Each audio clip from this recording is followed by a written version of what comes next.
178? 177, 178. 77, 178. Health and Human Services. 177. You don't, 77. yeah, I'll take a look at them. Yeah. Are we starting with service district lighting? No. Okay. Oh, my goodness. Carrie. Right. Good evening, Budget Committee members. Welcome. How many carbs? And over to you, Chair Boland. Okay. Ouch. So welcome everyone to our budget meeting. We're going to hear from several of our work areas tonight. Are we going to do the instructions for the Spanish speaking? Yes, we are. Language interpretation, we have attendees that might want to understand our meeting, and so we'll let our interpreter do their thing.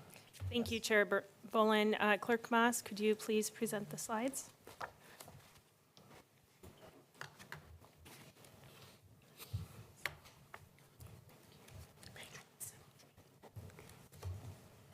So we will do language interpretation at this time. How we will approach this evening. First, our translator will announce instructions in English and then in Spanish on the main channel. Then the interpreter will move to the Spanish channel and announce the same instructions. While the interpreter is announcing on the Spanish channel, there will be a pause. So we will just sit in silence until the interpreter has completed their instructions. I do once again want to just express appreciation for the skills and expertise of our interpreters, both Spanish and ASL, in our meeting tonight to increase our access for our community members. So I will turn it over to our interpreter. Thank you. Good afternoon. Good evening. For attendees needing Spanish interpretation, please select the globe icon on the bottom of the screen to select Spanish.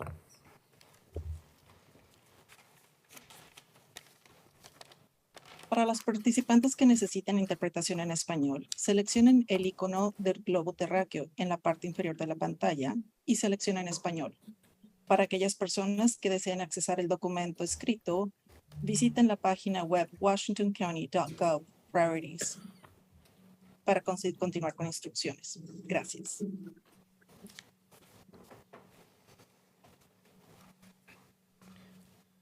All right. Ready? Pause. Okay.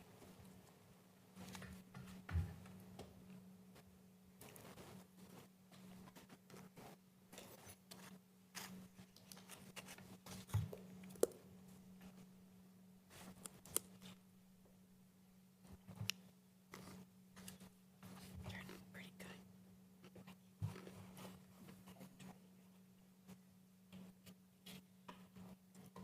Chair Bolin, we're ready to proceed. All right. So do I have to crack this gavel to call to order our budget meeting? Welcome, everyone. I understand we do have a quorum. I'll do a quick roll call. Roll call. Chair Boland, Commissioner Willie, Here. Commissioner Treese, Here. Commissioner Fye, Here. Joe Everton, Here. Karen Boland, Here. Paul Lathrop. Can you hear us online? Here. Okay. And we will hopefully anticipate Commissioner Rogers too, and Chair Harrington, I'm sorry. Here. Okay, we got it? All right. So we're going to start with guidelines for community input. Yes? Or are we going to start right in with our presentations? Community input guidelines. So anyone here that wants to comment is welcome to come forward at this time. Is that correct? Or are we just going over the rules? Chair Bolin, community input will be at the end of the meeting. Okay. This allows the community the opportunity to hear the presentations Okay. that your First. budget committee will hear. Individuals have the opportunity for 2 minutes and organizations for 5 minutes. And at the end, and we'll call that to everyone's attention. Okay, got it. All right, so we're going to continue with our presentations, and we're going to start with housing, health, and human services. Marnie. We're rolling, girl. Thank you for being here. Good to see you all again. Oh, okay. I don't have to say next slide. Okay, can you hear me okay? Okay, great. So for your record, I'm Marnie Kyle. I'm one of the Assistant County Administrators, and my functional area includes housing, health and human services, and also assessment and taxation, which you heard a bit about on Monday, May 8th. So I'm going to go ahead and jump in. So the functional area of housing, health and human services includes two large departments, Health and Human Services and Housing, as well as the Office of Community Development. They're small but mighty. Overall, there is a 17% increase in revenues and expenses. The general fund increase is 4%. As you can see on the chart, the biggest increase is in the Human Services Program within HHS and the Housing Department, in the Department of Housing Services. The FTEs in this functional area increased 31.8% for a total of 537.5 FTE compared to the 2023 budget. The overall increase in this FTE represents a combination of new FTE, mid-year adds from 2023, and shifting FTE among different funds to decrease reliance on general fund subsidy. And before I move on to the departments, I want to acknowledge that we have department representatives from Health and Human Services and Community Development. And I didn't see Comey, but I think he may come soon. Thank you all for being here. Thank you.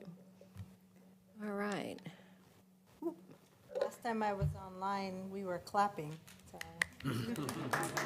Thank you. Yeah, this presentation and work wouldn't be possible without them, so thank you for the acknowledgement. Okay, I'm going to start with Health and Human Services. Health and Human Services' mission is to promote health and well-being by influencing policies, systems, and environments, providing education programs, and responding to the needs of underserved communities. The work of HHS is accomplished by 8 divisions and offices and an array of meaningful community partnerships. They care about people, animals, and the environment, and you'll see that as we go through some of the programs. Ms. Kyle, can I just interrupt you? We've had feedback from our interpreter requesting that we slow down so they can keep up with us. Okay. And I may, Chair Bolin, just interrupt if we're hearing feedback from our interpreters to remind staff to slow down. Okay, great. Thank you. Okay, we serve everyone in Washington County through our services and programs, including older adults, people with developmental disabilities, and people who have mental health or addiction concerns, just to name a few. A summary of resources: HHS has 423.5 FTE. Between 23-24 proposed budget and the 22-23 modified budget, there's a variance of 13.55 FTE. And again, this is a combination of new FTE and movement of FTE between activities to reduce our reliance on general funds. So they've moved from general fund areas into special fund programs, and you'll see that in the budget detail. Health and Human Services is primarily funded through special funds, including the state financial assistance agreements for services like public health, behavioral health, and developmental disabilities, grant funding like the health literacy grant that's in public health, federal funds for programs such as the aging program, and in addition to grants and contracts, some of our services, such as environmental health, are funded through user fees. This proposed budget reflects a change to 100% cost recovery for the environmental health regulatory services like restaurant inspections. Fees, licenses, and permits increased 25%. General fund makes up approximately 10% of the Health and Human Services budget, which supports programs like our mental health crisis teams, the Veterans Program, and animal services. I'll discuss a little bit more about the general fund reductions in a few minutes. So there's 8 divisions and offices within Health and Human Services. It's large and robust, comprised of administrative services, the director's office services, solid waste and recycling, animal services, disability, aging, and veterans, which we lovingly call DAVES, behavioral health, developmental disabilities, and public health. A few important issues. HHS does continue to see significant increase in personnel and indirect costs, as you're seeing throughout this budget, which emphasizes the need for us to secure additional outside funding. COVID-19 resilience work is expected to continue into 23-24. The work will need to be responsive to changes in the disease prevalence, prevention needs, and support community recovery. Some of the funds and expenditures are associated with this work reside in the HHS budget, but most of the financial activity is housed in Fund 155. So HHS, rather than looking at reductions equally for each fund or org unit level budget that receives general fund, took a strategic approach to these reductions across the department.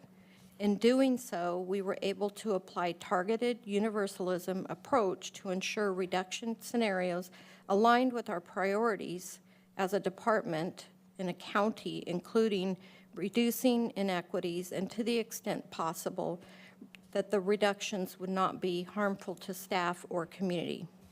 I'll talk about those most affected programs right now. These are the general fund reductions. So starting with public health, a 10% reduction totaling $547,335 is proposed in this budget. The significant impact includes elimination of the school-based health center funds, which supported the federally qualified health centers who provide health services in the school. There was also other reductions to primary care services that we passed along to our community. In addition, there are reductions in the health officer support program, epidemiology capacity, and emergency preparedness outreach. Finally, there is a reduction to contracts for culturally responsive maternal and child health services, which focused on Black and African American programs to reduce health disparities in pregnancies, births, and for newborns. In animal services, we also applied the 10% reduction scenario, which totaled just over $64,000. This would eliminate a contract with the USDA for wildlife abatement services, which would also limit our ability to abate wildlife concerns. In addition, there are reductions for the staff and volunteer logo wear, which helps identify them when they're in the community performing services. A significant funding source for animal services is the dog license fees, and we are proposing no significant changes to those fees. And then the last area for reductions that I'll talk about is HHS administrative budget. It included reducing materials and supplies, which includes support for the HHS strategic plan work groups, including our department-wide equity work group. However, in the general department, we were able to minimally impact current equity work while meeting current budget constraints. In some areas, programs were able to use special funds to increase a focus or strategy to reduce inequities or services. The proposed budget also includes some other reductions for other divisions and programs within HHS that have a minimal impact on services. An example is a reduction in the veterans program in materials and supplies, which result in the program no longer being able to honor veterans with service pins, but there's no other changes to direct services. Ms. Kyle, if you could please slow down. Thank you.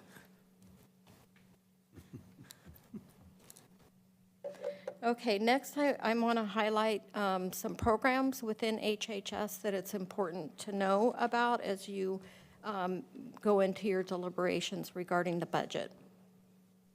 Slow.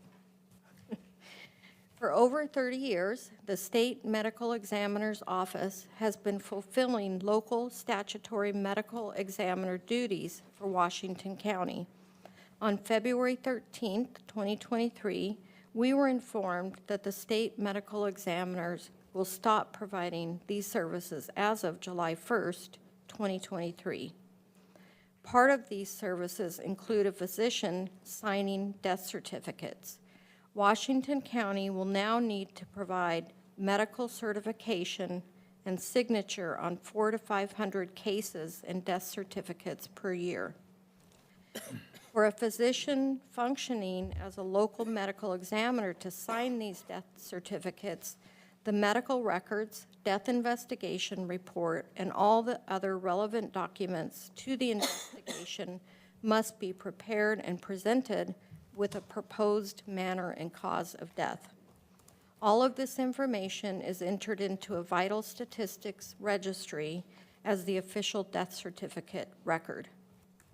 If any mistake or typo is made when entering these death certificate, a legal proceeding to fix it is required and the county can be fined. Therefore, in addition to the physician role, we will need to hire a full-time program specialist to fulfill these vital activities.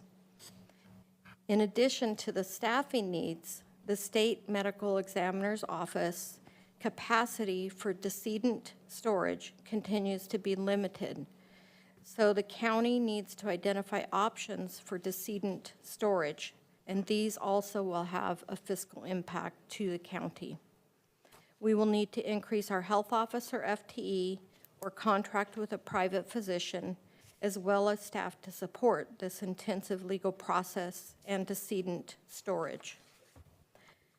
These changes were communicated late in the budget process, so they are not reflected in the proposed budget, but will be brought forward as an amendment to the proposed budget on May 25th for consideration by your budget committee. So now I'm going to move on to a couple of nice feel-good areas to highlight. So one is solid waste and recycling and their focus on equity work.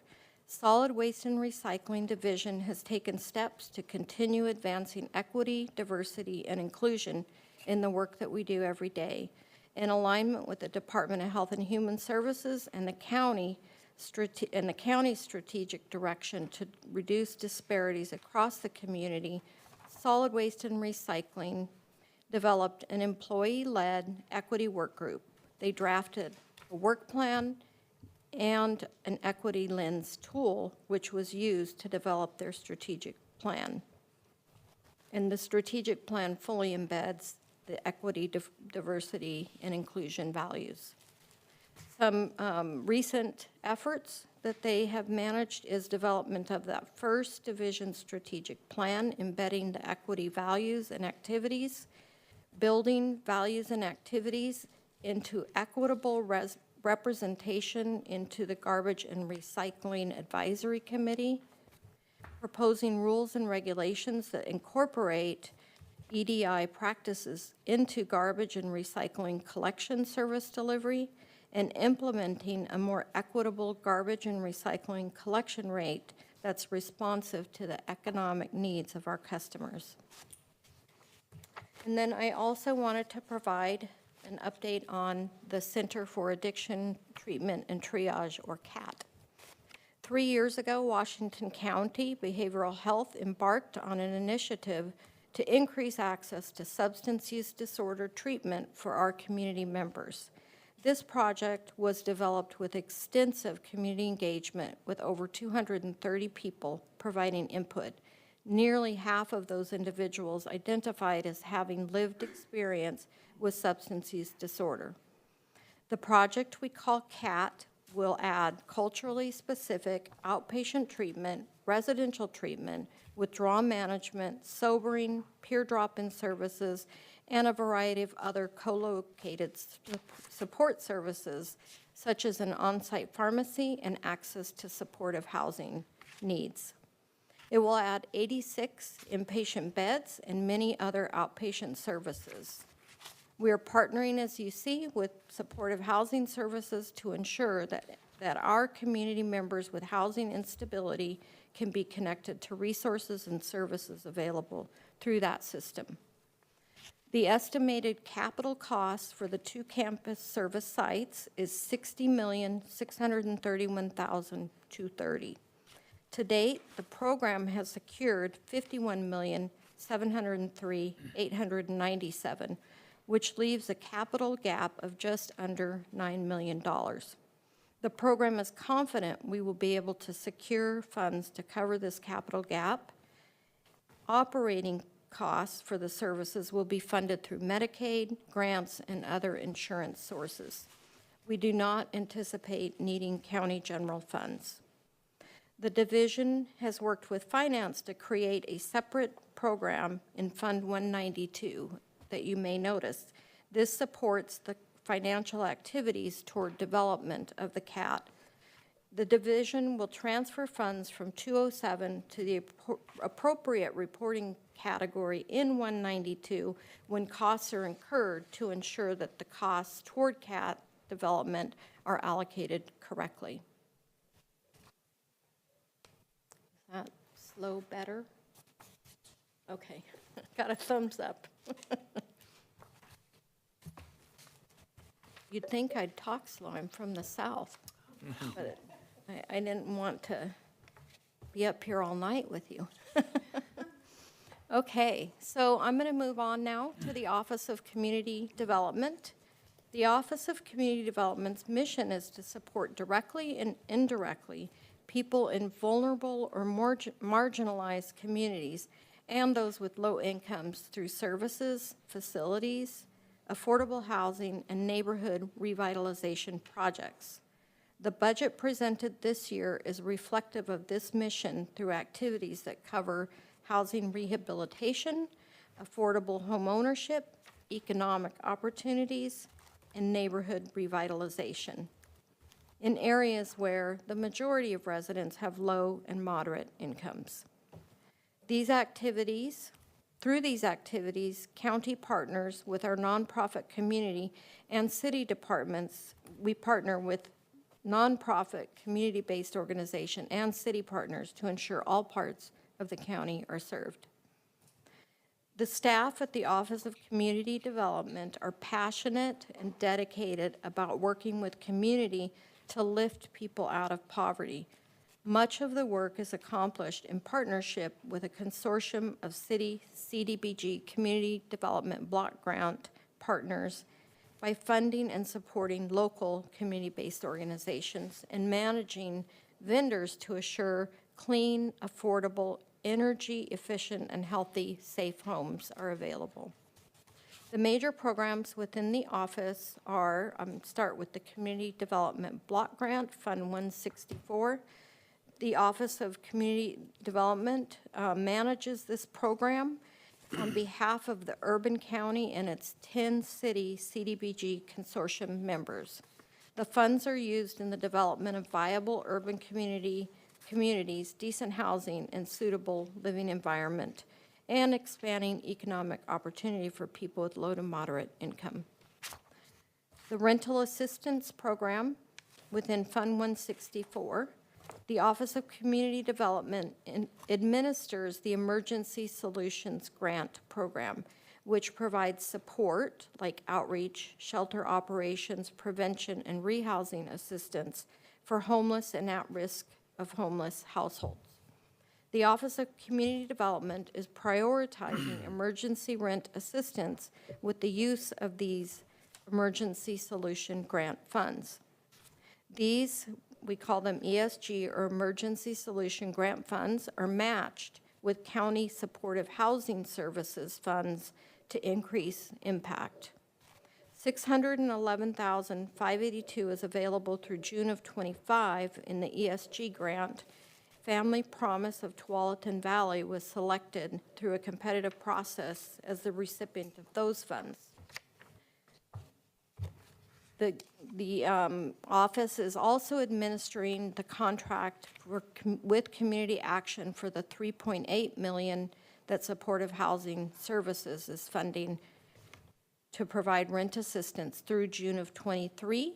And this budget reflects that the contract is anticipated to be renewed for a similar amount in '24 with $6 million in SHS funds.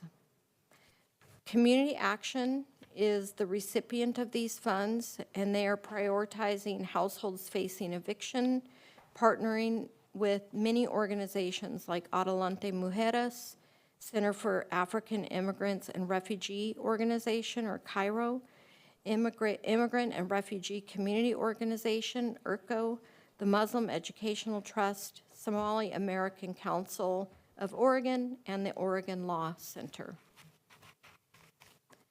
So the Housing Production Fund, Fund 245. The county created the Housing Production Opportunity Fund in fiscal year 2016-17 with general fund resources. This fund was created to allow completion of multifamily affordable housing projects that experience gaps in funding due to unforeseen circumstances such as rising construction costs, changes to the tax credit financing, loss of other funding sources, and those sorts of situations. In 2019, the board approved adding $20 million over 5 years to further these goals and expanded the goals to include providing assistance for affordable multifamily housing assistance, home ownership, and innovative special need housing programs. The program received 3 years of funding prior to the 22-23 fiscal year, where the addition of $4 million was paused. This proposed budget includes a second year of pausing the annual commitment of $4 million. Carry forward funds will support projects that are currently in the pipeline. Now on to Home, which is Fund 220. The Office of Community Development also manages the Home Investment Partnership Program on behalf of the county and its 12 City Home Consortium members. Home funds are used throughout the county to finance the development of affordable housing, including rental housing, new construction, acquisition, and/or rehabilitation for home ownership. In fiscal year 23-24, one large development project will be funded, although the project will not start expending funds during this fiscal year. The office also manages additional HUD funds that are related to these activities. Now I'm going to move on to the Wood Stove Exchange Program. The Wood Stove Exchange Program is a partnership between the Department of Health and Human Services, the Environmental Health Program in Public Health Division, and the Office of Community Development. It was developed in 2016 to address the Federal Clean Air Act. The primary goal of the partnership is to improve community air quality and population health through reduction of particulate matter, PM2s. Also, to improve indoor air quality for resident health in homes with older wood stoves through the reduction of particulate matter within the household, and to achieve health and economic benefits associated with attainment area designation, which indicates a geographic area that meets or exceeds the national air ambient quality standards developed by the U.S. EPA. The focus of this program is to offer electric, gas, or pellet options to homes with older wood stoves. This provides the best reduction in wood smoke emissions compared to other wood stoves. After 6 full years of program operation, the program prevented emission of particulate matter, pollutants, and gases. From 606 replacements, it amounted to over 311 tons. We can break that down: 46 tons of PM.25, which is mostly wood smoke, 264 tons of other pollutants, 170 tons of carbon monoxide, 47 tons of methane, 41 tons of volatile organic compounds, and 6 tons of other air pollutants. The program is also calculating carbon dioxide emissions prevented, and to date, the carbon dioxide emissions prevented total over 2,000 tons. Washington County has remained in attainment of the Federal Clean Air Act standards since the inception of the program. However, the EPA is planning to change the emissions threshold in their current rulemaking progress. The tighter standards could move the county closer to the non-attainment status. Local governments with non-attainment areas must develop implementation plans outlining how the area will attain and maintain the standards by reducing air pollutant emissions. This could bring strict requirements on existing industry in the region and may include restrictions on facilities' potential to expand production or requirements to install expensive emission control technology. Therefore, in this proposed budget, you will see a request for $250,000 in gain share funds to support continuation of this program for 23-24. Grant revenues from private industry and public support for the projects are anticipated to remain consistent. The Office of Community, you just heard all that they do. The Office of Community Development has 10.5 FTE, so a small but mighty group. In addition to the gain share funds requested to support the wood stove exchange program, this year's budget request includes a request for $54,715 in general fund to support fair housing testing programs and enhance economic opportunity for low-income individuals. The Office of Community Development will also begin the 5-year consolidated plan effort in coordination with the City of Hillsborough and the City of Beaverton. Washington County's share of that cost is expected to be $200,000, and that's also included in this year's budget request. Okay. I will move on to my last department and last slide. So, housing. The Department of Housing was formed in 1992 to administer housing activities and programs of the county and the Housing Authority. The mission of the Department of Housing Services is to provide a continuum of affordable housing options that promote community strength. Working in partnership with both the nonprofit and private sector, the department combines traditional housing programs with economic opportunities to encourage self-sufficiency, enhance skills, and independence for program participants. Taking a one Washington County approach, the Department of Housing Services also works closely with other county departments, including the Washington County Sheriff's Office, Health and Human Services, facilities, and land use and transportation. The department consists of 3 main housing programs: supportive housing services, the continuum of care, and housing development.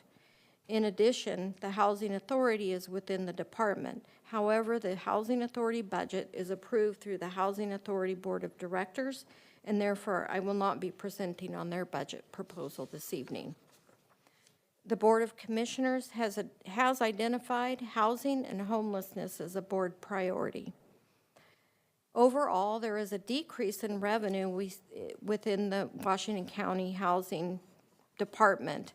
Most of this is due to the county's allocation of the affordable housing bond from the modified budget of 23 of over $46 million down to $22.9 million. And that's reflected in this proposal. In addition, the supportive housing services increased from $50 million anticipated in the 23 fiscal year to this proposal of over $70 million. A new allocation of $7.9 million is also coming to the COC, funding from Oregon Housing and Community Services. This 7.9 is really meant to support the achievement of goals set forth in the Executive Order 2302 by the governor. With an increase of 9 FTE in housing services, there now are a total of over 105 FTE in this proposed budget. Just going to talk a little bit about the Metro Affordable Bond and the Permanent Supportive Housing, so that I can highlight the changes. The Metro Affordable Housing Bond, Fund 219, was approved by voters in 2018 to create affordable housing for groups experiencing housing inequity. The funding allocation over 5 to 7 years for Washington County was anticipated to be $119,864,000. That includes $117,412,000 for project development and $2.4 million for program administration. The proposed fiscal year 23-24 budget includes $230,000 for program administration and $22.3 million for project development, and that's because we've spent down that 5-year allocation. The remaining funds will be distributed to 8 projects that have already been approved by Metro. The affordable housing program has already exceeded our housing production target of 814 affordable housing units by creating 875. At the end of fiscal year 23, 4 projects totaling 316 units will also be completed, and remaining projects will completed with their financial closing or in various stages of construction. The proposed budget will fund the completion of 4 additional projects consisting of 429 housing units. This budget, however, does not reflect funds or production targets included in the governor's executive orders, as we do not have a solid sense of Washington County's allotment or production goals. What we do know is we have a strong foundation and proven ability to create affordable housing units in partnership with our community. And the last area is the Supportive Housing Services Fund. This fund reflects Supportive Housing Services Administration and the program areas that support the SHS goals of preventing homelessness and moving people out of chronic homelessness into permanent housing supported with wraparound services to ensure that they are successful in their housing. The program income is projected in this proposed budget to increase by over $20 million to $70 million. Services in this program include housing case management paired with regional long-term rent assistance vouchers, which have already housed almost 500 households. They've already provided limited time rapid rehousing services to over 127 households and prevented 50 people from homelessness through their eviction prevention program. In addition, the program continues to work with cities and local nonprofits to increase shelter capacity. In 2023, the program issued $10 million to help fund an additional 285 year-round shelters and $4 million to community-based organizations to support their capacity needs. The requested budget will assure we continue to support this capacity progress into the future, as well as continue to make progress towards all of our goals approved by the SHS plan. And that concludes my presentation. Okay. Any questions from our committee members at this time? I have 2. Okay, Commissioner Rogers. What's it going to look like in 24, 25? Just a snapshot. 24, 25, with all of all of your the departments. functional area. Yeah. I don't anticipate any huge shifts. I think one thing that we're looking forward to is the continued conversation within HHS, public health, with public health modernization funds. but I don't anticipate huge shifts other than the Metro Affordable Housing Bond will be dwindled down further. How about the general fund transfer, we'll call it that? It's obviously going up a bit. Tell me why. So the biggest reason for the increased general fund transfer is the change in accounting with the ISFs. In the past, general fund programs were not charged. The county indirect, it came right out of, general fund directly to the internal services. And now those departments are being charged, and then they're being given general fund to replace those increased charges. And I think Greg can describe it maybe better, but that is the biggest change. Other than that, it is a modest 4% increase. So is that, we're just simply allocating costs and then we're taking revenue that we hadn't sent over there or identified before? Is this a net, just 3-4%? That's right, yeah. So instead of the expenses being netted out of the general fund in the ISF functions, they're being included in the direct service and health services budget that's in the general fund.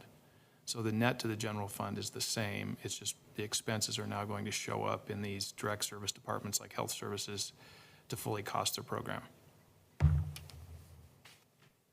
Yeah, I understand the explanation. I know what you're doing. You're going through a transition year, but I don't see how, it'll be interesting as we get through, and maybe you can give us a recap of all the transfers that are coming out of the general fund. And we've had that conversation before. That's really what is going to be the interesting exercise, is to say, well, what can we take out? And we can't continue to, obviously, do that on an ongoing basis. So, okay, I get it. Thank you. Thank you for your questions. Anyone else? Mine's not a question, it's a comment. Okay, Chair Harrington.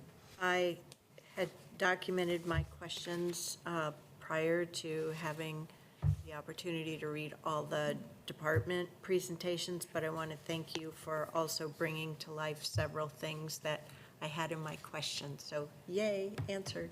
Thank you. Thank you. Thank you, Marnie. Anything else? A question. Go ahead, for- Nafisi. Commissioner. It's okay, Karen. Marnie, great presentation, a lot of information, and I think you did a wonderful job of just breaking it down. I had a question about not necessarily about the wood stove, but the air quality program. And I was wondering, why wouldn't that be in the emergency management?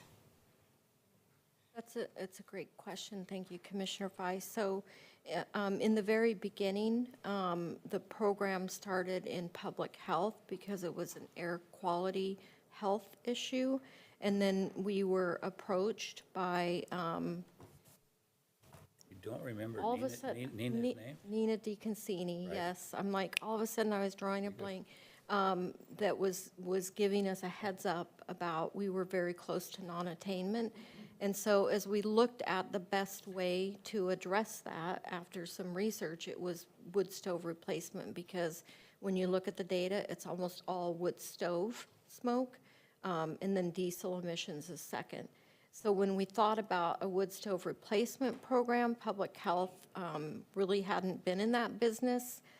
They weren't used to housing rehab, but community development was with their winterization program and other programs. So we thought it was a great partnership. And so that's why the wood stove exchange sits there, but public health still works on the health issues that are associated with poor air quality, if that makes sense. Thank you. Any other questions? If not, thank you very much for your presentation. We appreciate it.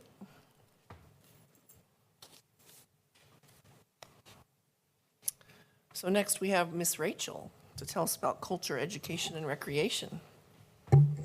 Hello, thank you, Chair Bolin, members of the Budget Committee, Rachel Fuller, Assistant County Administrator. Oh, good, I have this tonight. Culture, education, and recreation is a mix of divisions and departments throughout the county. And I'll share a little about each of these in the next slide. As you can see, the general fund does show an increase. This is due to the county cost allocation change. Washington County Cooperative Library Services, or WCCLS, is a partnership between the county, 9 cities, and 3 nonprofit agencies with 16 public library locations across the county and a robust digital collection. This partnership has been in place since 1976.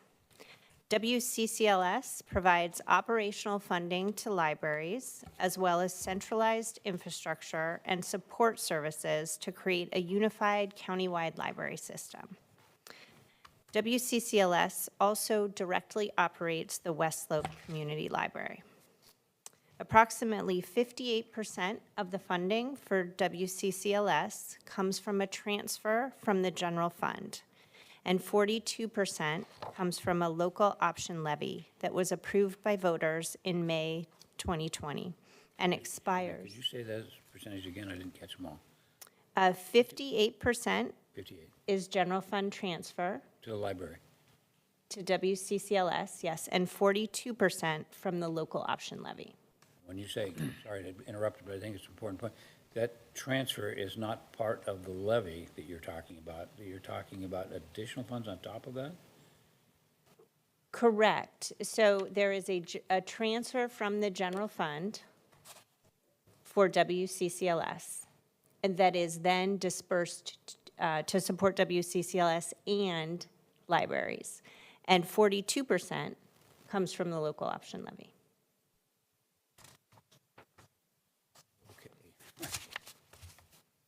The proposed budget includes a 7% reduction in the general fund transfer to WCCLS. WCCLS prioritized funding in the proposed budget for services that provide critical foundational infrastructure for the cooperative system, such as information technology infrastructure and countywide library material sorting and delivery.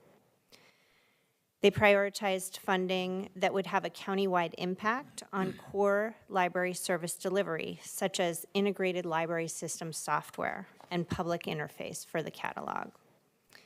And they prioritized services that would create more equitable access for people who encounter barriers to library service, such as library mail service for people with disabilities, books for people in custody, and digital books in Spanish and other languages spoken in the community. Washington County currently has IGAs in place with cities and nonprofit libraries in the cooperative. As a result of the cut to the general fund transfer, libraries will receive a 1% increase in their allocation rather than a 3% that was originally anticipated in the IGA. As a result of internal restructuring, the FTE count for WCCLS is reduced by 2. WCCLS also operates the West Slope Community Library, and their funding transfer from WCCLS is reduced by 7%, and the West Slope FTE is reduced by 1. There are also reductions in materials and supplies. With support from the board, WCCLS plans to lead a structured process with our partner agencies in the community to analyze options for long-term sustainability for our public library system. This process will include understanding the priorities for public library service in our county, evaluating the cooperative governance model, and exploring sustainable funding mechanisms that the community would support for public library service in Washington County. Moving on to Westside Commons, I learned this year that you can spend a day at the county for free, at the county fair for free. If you take public transportation, and the Max line goes right there, you enter for free and you can visit all of the entertainment booths and the animals for free. You're even allowed to bring in your own food. In case you want to mark your calendars, the 2023 fair is July 21st to the 30th. The fair is funded with fees generated at the fair for those who do spend money, and a portion of the county's transient lodging tax. And the fair is managed by the appointed fair board. The county is responsible for management of Westside Commons, including the fairgrounds and the Wingspan Event and Conference Center. For the past several years, the Cloverleaf Building at Westside Commons has been used as a winter shelter, providing additional support while the community works to build additional shelter and housing capacity. The fiscal year 23-24 Fairgrounds and County Fair budget proposes to replace 4.8 FTE positions reduced during the pandemic for the Fairgrounds and County Fair, and add 1 FTE to support the county fair and maintenance at the fairgrounds. These are not general fund positions. Wingspan is now 3 years old and has moved into post-pandemic operations. It is run as an enterprise fund, meaning that the building must generate all of the revenue it spends. An operations and business review is currently underway with the goal of ensuring long-term sustainability for the building, for its operations, and for its finances.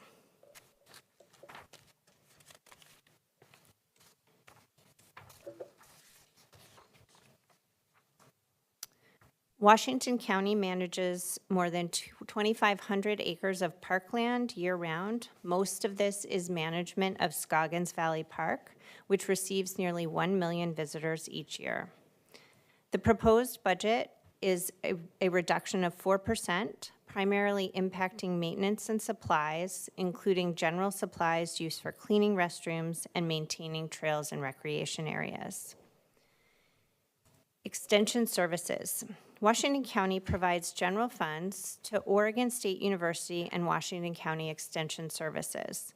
These resources support multiple community programs, including agriculture, family and community development, forestry wood products, and 4-H development, all in partnership with OSU. The county also provides in-kind support for extension, including office space and use of the Cloverleaf building. The proposed budget reduces the allocation to extension services by 10%. You'll notice that there's a corresponding increase that is attributable to the changes in the county's cost plan. That's the end of the presentation. All right, Ms. Rachel, thank you very much. Questions from the committee? Wow, you were good. Thank you very much. We appreciate it. Did you have staff here you wanted to recognize? Thank you, Chair Bolin. I really appreciate that. We do have staff from library and from the Westside Commons. And do we have parks? Thank you. There's the library. Here you Thank get so applause. much. Thank you very much. Okay. We ready to keep going? Yes? Okay, we're on to Greg and David for non-departmental. So David Martinez is coming forward. Thank you. Thank you. For the record, my name is Greg Munn. I'm the county's chief financial officer, and I'm joined by David Martinez. He can introduce himself here in a minute, but we're tag teaming this next item. Okay. And I am going to talk about the contingency piece that is the 98% of the pie graph that's in front of you there, and then I'll turn it over for David to continue on with the rest. So the contingency line item in that upper left-hand grid is a $3.7 million increase in contingency.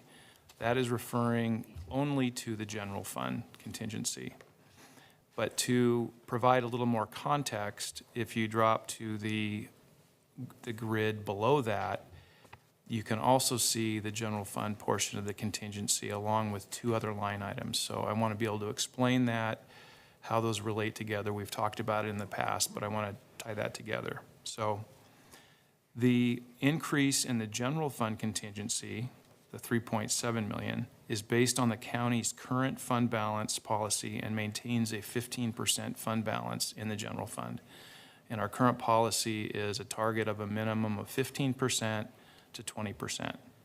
So that number in the general fund alone maintains that minimum fund balance in the general fund according to our current policy. The revenue stabilization fund is included in the current policy calculation, but during this budget year, during FY24, those dollars are being transferred to the general fund. So those are effectively general fund dollars that were set aside in a separate fund, which made it somewhat confusing when you're calculating and looking for the general fund contingency. So this budget year will move those $11 million into the general fund, and they'll be included in the calculation for the contingency as we move forward. The last item is the strategic investment program contingency. And this is related as well because the amount that's in fund balance in the SIP fund is also a component of the calculation of the contingency for the general fund. So effectively, according to our current policy, the sum of those three, which for FY23-24 is about $62 million, is the calculation towards fund balance in the general fund. That line item, as you can see, increases the contingency by $7.2 million in FY24.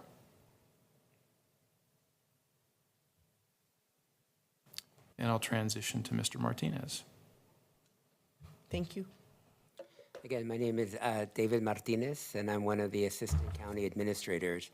And I want to provide more context around the two areas within this category. So with under non-departmental, this category or this unit accounts for memberships and dues to organizations such as Association of Oregon Counties, National Association of Counties, West Side Transportation Alliance, and others that are listed on the slide.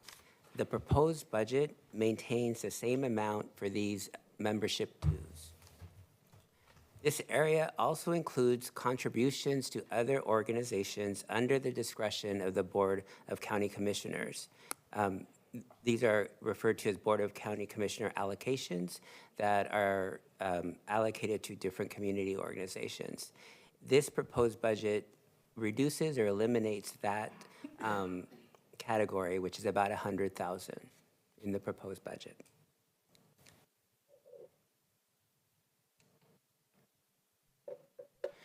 The next area I want to provide context on is called Community Network. These are funds the county contributes as it partners with organizations to address community need. The funds fall under the category of building maintenance and operation and services. Organizations were informed of upcoming reductions and changes to this area, including the elimination of the building maintenance and the direction to implement a granting process in alignment with board strategic priorities. Due to staff capacity, the granting process was not established. The proposed budget implements the elimination of the maintenance fund and includes a reduction of 25% to 50% of operations and services for the partners. Moving forward, the intent is to establish a granting program tied to board strategic goals and launched dependent on the county budget.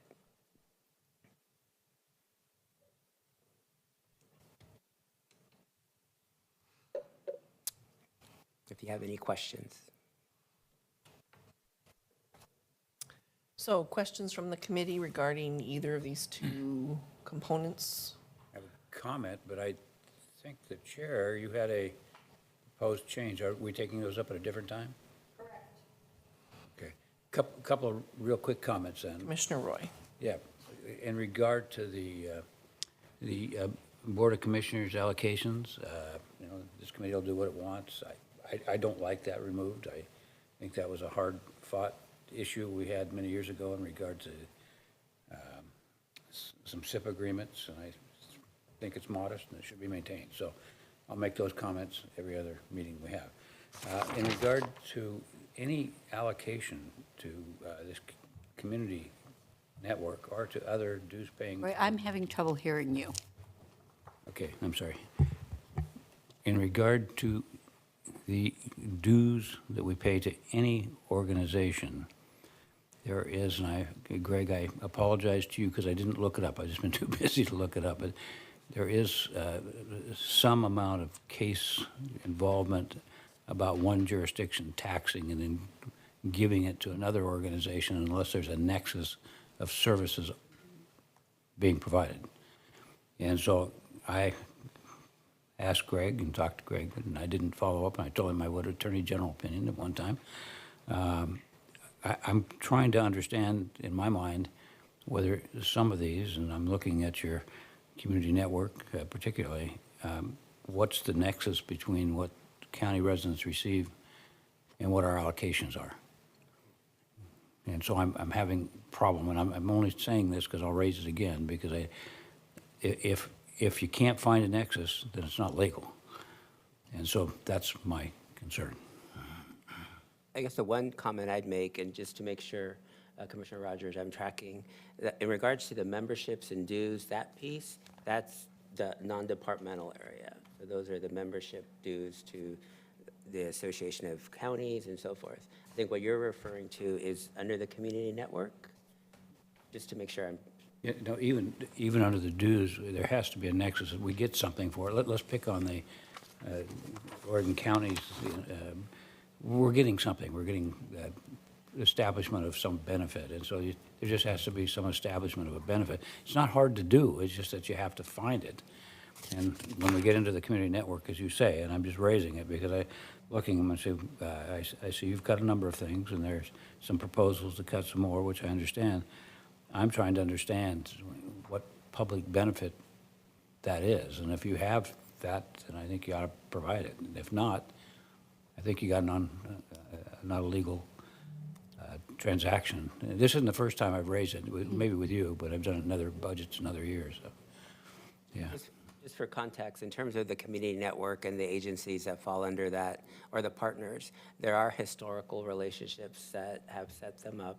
And in some cases, the partners do provide a report or provide some type of outcome. The board direction has been to move away from that and create a granting process instead. And as I mentioned before, that due to staff capacity didn't take place. This proposed budget does indicate a glide path to moving away from that, where again, eliminating the maintenance fund line item, and then the 25% and 50% reduction to operation and services. So just again for context. Commissioner Rogers, we'll add that to the Q&A that we'll follow up with your budget committee on. The benefit in the future of moving to a grant process that also ties directly to your board's strategic plan is really clearly establishing that nexus, as you had indicated. But for this time period with where we're at, we will follow up in the Q&A document. Okay. Anything else? No. No? Okay. Great answer. Chair Harrington, did you have something? No? Okay. Anyone else? Comments, questions? All right, David and Greg. I Yes, have a ma'am. comment, sorry. Go ahead. I know it's hard to look. I know, I was like, okay. You went that way, and then I Okay. was waiting for you to come back to me. Here you are. Okay. But it's okay. You're close to me. I can get your attention. Thank you for your presentation, David. This was really the hard piece of the budget that was to really digest and to look at. But I agree with the comments Commissioner Rogers made. I'll just read it to you, my reaction that I wrote. And this isn't new. I think when we were having in-person conversations, it's comments I've made. It really feels like we're disinvesting our communities in this page. So I really think that we need to pause here and consider the harm that we're causing with this networking or community network budget cuts. And then I also had a question about the community network around grant administering and what that administering the cost would be. To me, it seemed like it would cost more to administer grant versus, so I think if you could come back and tell us what would the cost breakdown would be of administering a 800, what is it, 400,000? 500,000? No, $800,000 grant, 825, 820 grant process would look like. Commissioner Fye, we can add that to the list. We're not prepared to respond to that question Oh, yeah, specifically. definitely, No, yeah. in this budget process, because we don't have the program Yes. designed due to staff capacity. That would be a policy and program conversation we would bring back to the Board of Commissioners at such time there's budget capacity to launch a grant program. Chair Boland, Yes, ma'am. could I add to that? Please be sure to include the date where this board had their policy direction, the presentation, and where we gave direction to end these direct allocations and move to a grant program. Yes, we'll include that in the Q&A. And for clarification, Chair Boland and community and Budget Committee members, when I say in the Q&A document, staff are currently collecting question and answers from your committee and then populating them in a document that will not only be available to you as committee members, but also posted on our website so it's accessible to the larger community as a whole.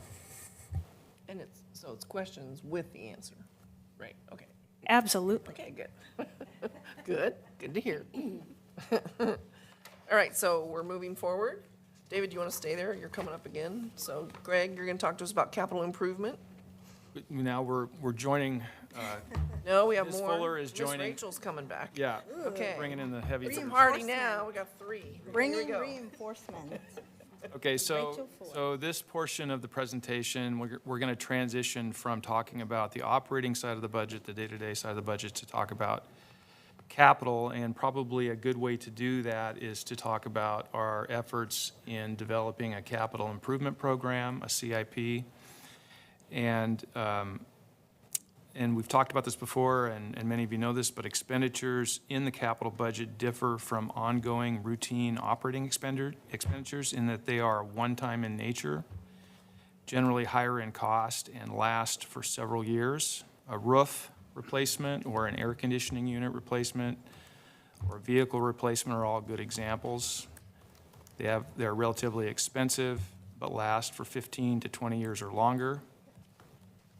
I am pleased to report that the county is near the finish line of completing its first 5-year capital improvement plan.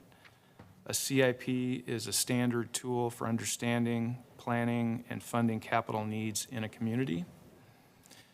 It's a collection of management's best estimate of capital expenditures that will occur over the next 5-year period and provides a mechanism to periodically review and refine project scope and funding options so that year 1 of the CIP, which becomes the next year's budget proposal, has been well vetted by the time the budget is presented for approval. So the graphic on the screen, it shows a roadmap into the future, beginning with the board's approval of the county's first 5-year 2023 to 2028 CIP next month. As we move into FY24, we will continue to work with the board on developing CIP policy in addition to the annual process to update the CIP for the next 5-year period, FY24 through FY29. And with that, I will turn it over to David. And before David, I do just want to draw attention, this is the first time that the board has seen this graphic. So what staff have attempted to do is taken the board feedback up to this date, but then really what we heard is what are the next steps? So the time horizon on these steps may change as we work through future conversations with the board. This is just an attempt to start to put it into a timeline so we can start to see a planning process. Okay. If I could, Yes, ma'am. And I don't need the answer now, but what I don't understand from this graphic is where the facility condition index comes in and the relationship on that. So we can hold that question for another time, board meeting, whatever. So, thank you. I will just answer that quickly. We are planning to come back with that information to have it incorporated with this, within the CIP process. It is currently on track for Q4 of this calendar year. And specifically, Chair Harrington, in the January to August timeframe, which is where we are now, it's really that initial planning phase, which is initiating those condition indexes, inventorying where we are now, identifying some of those big processes so that we can then move into more of a prioritization conversation with the board. I have a question. Yes, ma'am. And thank you. I would, and this question, again, is not for right now, but I would also like to know, as we move forward, and I can't read that, and I can't read this, so it may be in here, I'd like to understand how this is going to be incorporated into the budget process, too. So I think that's an important piece. It's clearly highly needed and much anticipated, but I'd like to just see how it fits in as we move forward. Very fair. Okay, good. So we're moving on to David in Facilities and Technology Capital, correct? All right. So this, again, David Martinez, Assistant County Administrator. I am, as you can see on the graphic, this displays, this slide provides an overview of the facilities at Technology Capital, including emergency communication system, event center, facilities and parks, and information technology. You can see the changes between FY 22-23 and 23-24. One area that I want to mention and bring attention to is that what's not reflected, which are the critical maintenance needs in our congregate care facilities and justice service buildings.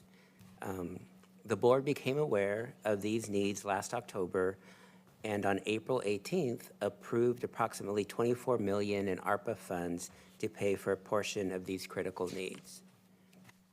Due to the timing of the board's approval and the timing of the budget process, the appropriation was not included in the proposed budget. This will be added as an amendment for consideration at the meeting on May 25th. You will hear more about the mechanics of this amendment from Greg later in the presentation. And more information about the critical facility needs themselves can be found in the Board of County Commissioners presentation from April 18th on our county website. I just want to highlight that.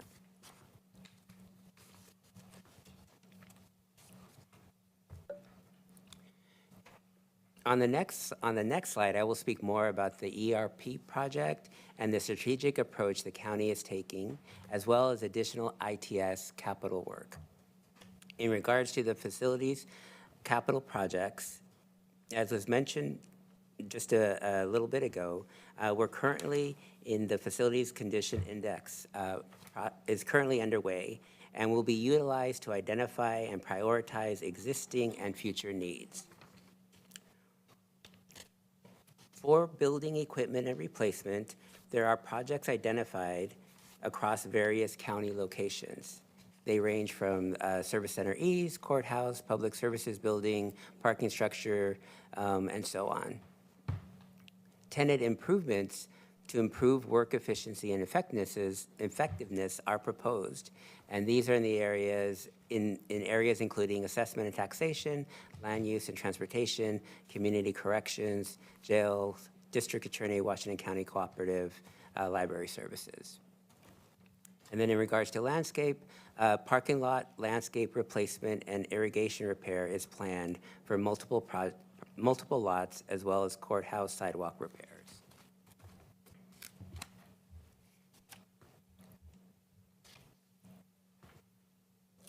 On this slide, We want to highlight the Enterprise Resource Plan, or ERP.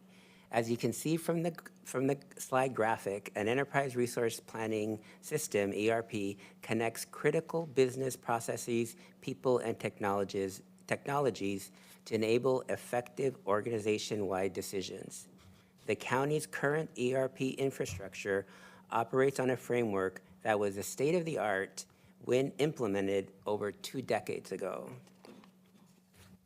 While these systems have been updated several times, the pace of technology and business change has outpaced Washington County's ability to stay current and provide real-time data for effective decision-making. The county has begun an initial phase of a multi-year effort, and a presentation will be provided to the board this summer to provide an overview of the project, the scope, and budget. This is an exciting county-wide strategic effort and opportunity to involve departments to collaborate with a one Washington County approach. Other highlights I would like to share for ITS Capital is the establishment of the IT Portfolio Governance Steering Committee. This year, ITS introduced the IT Portfolio Governance Steering Committee as part of the ITS Capital Projects prioritization process. This committee is central to the prioritization of IT initiatives across the county. The committee includes cross-departmental leaders who make decisions on IT initiatives which have been ranked by several criteria measuring value to the county and the communities we serve. Members are driven by the one Washington County mindset, serving the whole county versus just the interest of a single department. ITS worked closely with the IT Portfolio Governance Steering Committee to determine what capital projects could continue, considering the 7% reduction in the proposed FY 23-24 budget. Mr. Martinez, could you slow down a bit, please? Could I ask a question? How many people on that committee? You know, I will need to get you that answer. That would be very helpful. One other highlight that I want to note is a new position, the Information Security Officer, ISO. This is the county's first information security officer. This position brings key oversight focus to the ITS security team and will help build upon our existing progress in addressing cybersecurity threats as well as our overall security roadmap. And I neglected to identify the department folks that are here. And I just want to thank them for all their work. And if they can wave from the back there, we have ITS and facilities folks. And they can probably get me the answer for the number That's of good. people. And then my other question is on the info security officer. Is that a human you're going to hire or a company consultant you're going to hire? It's an individual that we have hired. Okay, good. So Even better. very good. All right. All right. And so this last slide, I will wrap up with the emergency communication system. The emergency communication system project was made possible by the voters who approved a general obligation bond in 2016. This project has likely been mentioned or updated at every budget committee meeting since that time. This slide provides a celebratory update for the Washington County Consolidated Communications Agency, or WCCCA, which is the county's 911 dispatch center, as it is nearing project completion thanks to the work of the Washington County Facilities Team as a project lead in partnership with WCCA and the contractors. The bond included funding for a new seismically sound dispatch center, and WCCCA has moved into that new facility located in Hillsborough. With new and upgraded towers and the replacement of analog radios to new digital technology, the entire system has been improved.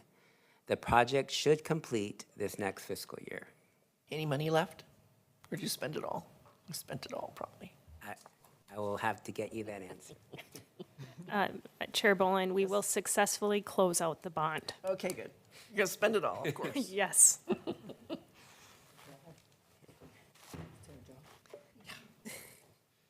Okay, moving on to transportation capital.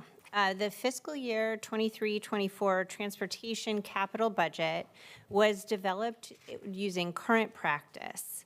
With the board's leadership, and as we just mentioned, we are building a new process for capital improvement planning. And while we're building the on-ramp to a new practice, we haven't quite accelerated up to full speed onto that new ramp yet. Total proposed capital budget for fiscal year 23-24 is approximately $238 million, with the majority of spending in the MSTIP program. The total transfer from the general fund for transportation capital is approximately $48 million, which is a 7% reduction. The remainder of the appropriated budget here is the result of other transfers and accumulated fund balance. Other funding for transportation capital beyond general fund and MSTIP includes state funding, grants, transportation development tax, and the road fund that we discussed the other night. All of these funding sources are braided together to build out the county's transportation system. There are 89 transportation projects with planned expenditures for fiscal year 23-24, and this slide shows the breakdown by type. Many of these projects were identified as needs through the current MSTIP process. However, this shows all projects, transportation projects, regardless of funding source.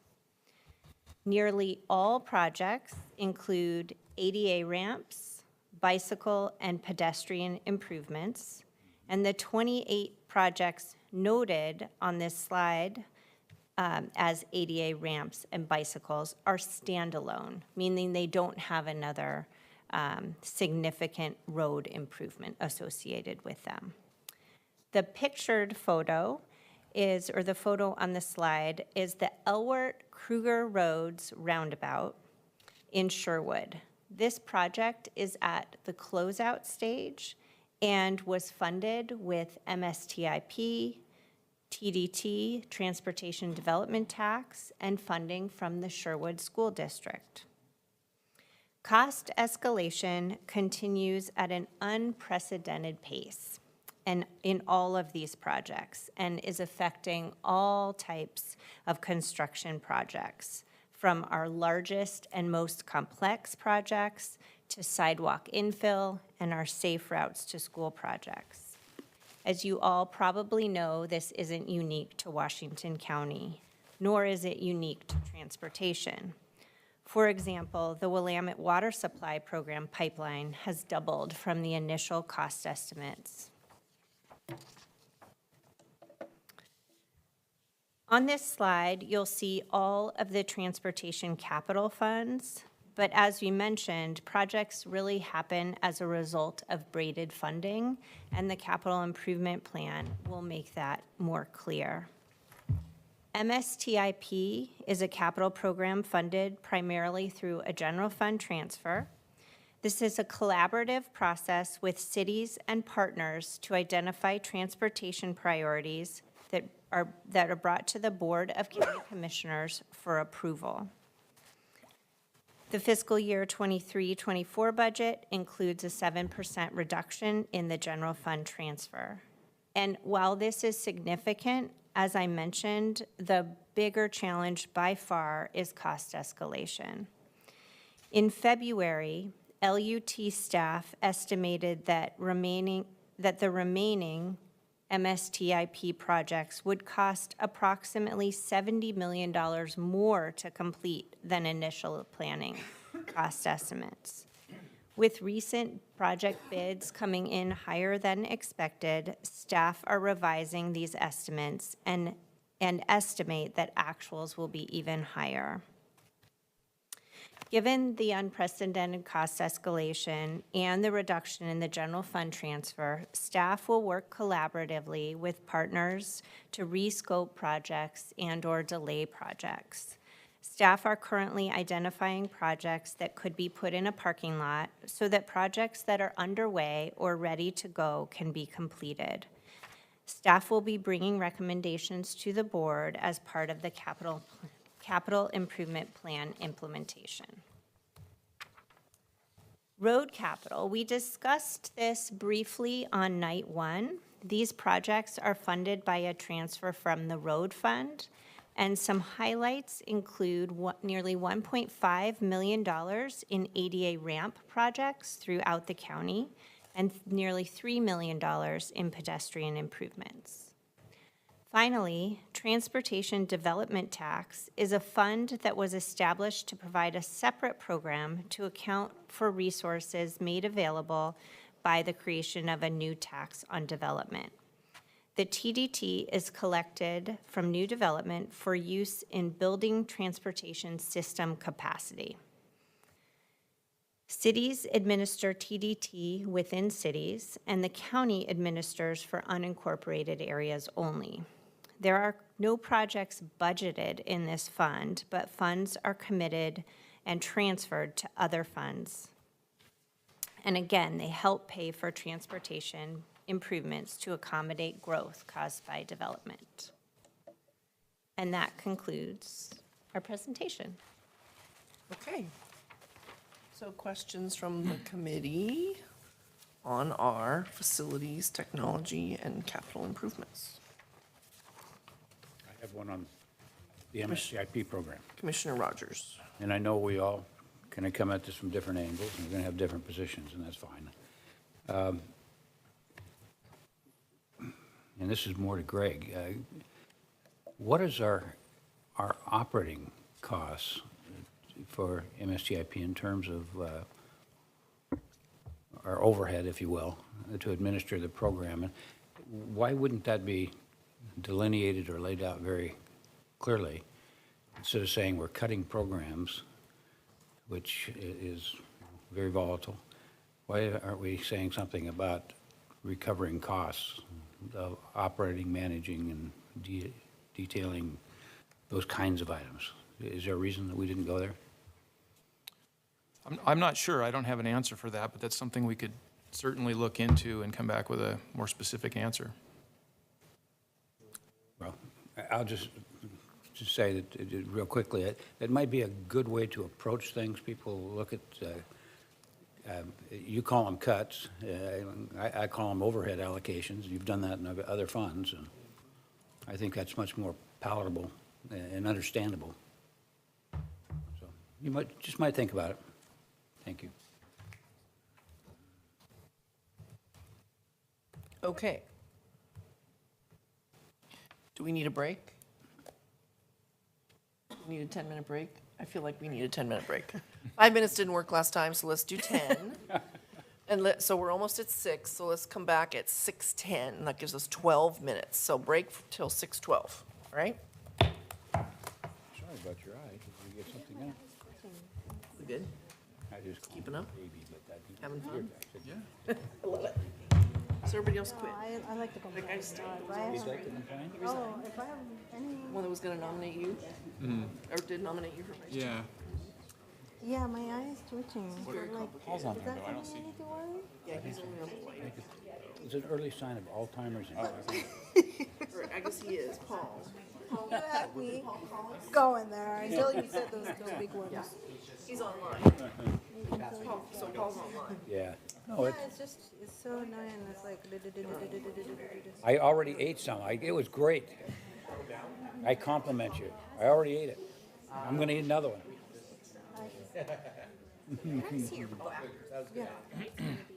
you want to take it? No, I'm just gonna sit. Can I sit here? Yeah. This graph won't show up on my phone, and I'm really upset about it. You're upset about it? Well, I want you to see it, but I can't send it to you. Why would I send that to this thing? Because it won't. We haven't reached that deep into it.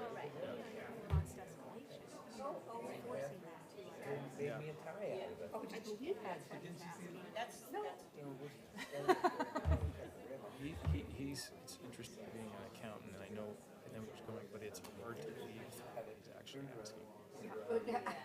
And I was concerned that she was going to but it was in front of people, so I didn't I had a lot of witnesses and stuff on the back. No, I know, but I was sold dough, chocolate dough. I mean, But it's good, but the amount of protein and no added sugar. it is good. So I just want to point out that that's all. It's an investment not a disinvestment. Those budgets?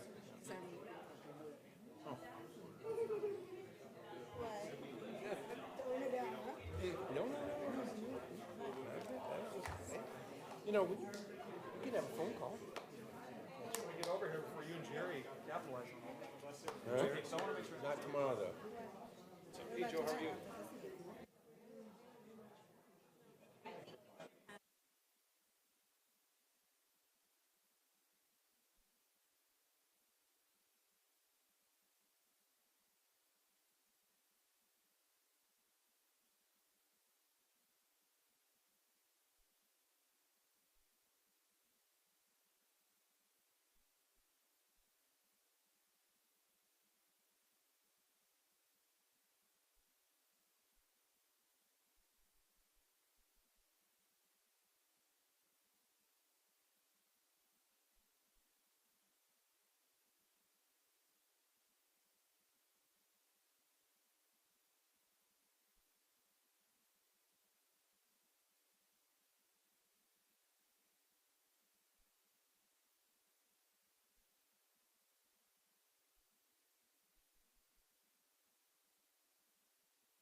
All right, looks like we're ready to continue. Everybody ready? Okay. So we're going to go now to Greg Munn for our non-operating budget piece, correct? Thank you. This component that I'm going to talk about is, I believe, about 20% of the big pie, so this is a fairly substantial area. And what I'm going to do is get the clicker. Yeah. Thank you. Yep. This is part of our tag team. So you're talking 20% of the 1.7? 20% of the, yeah, let me go back here and reference that to make sure I'm saying of the original,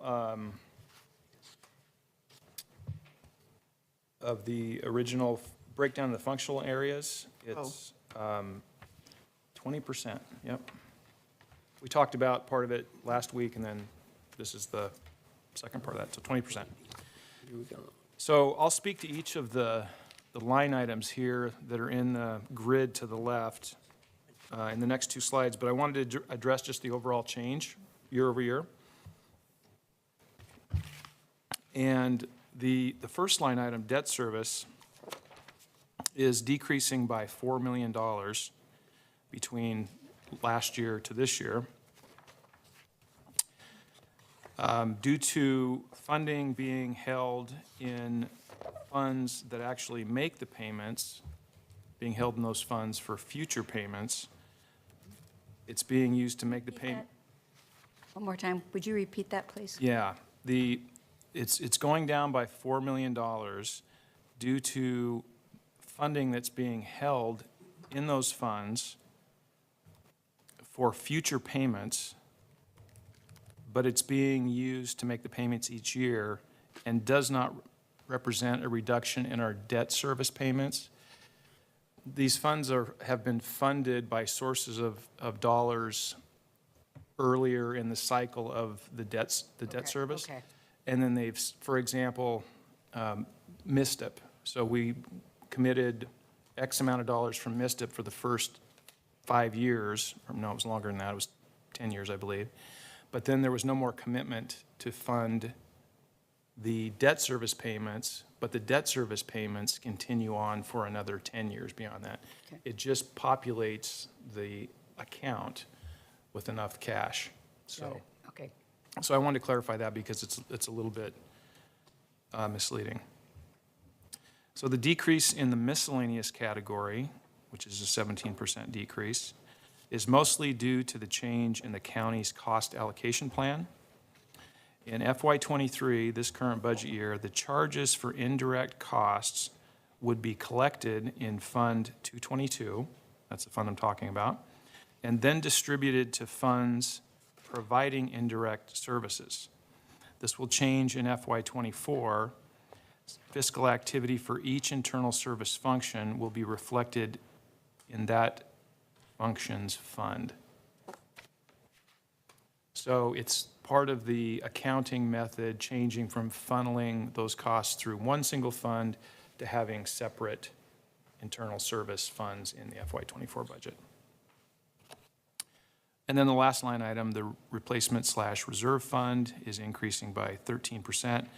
And this is due mostly to increase in facility-related improvements in the building replacement fund.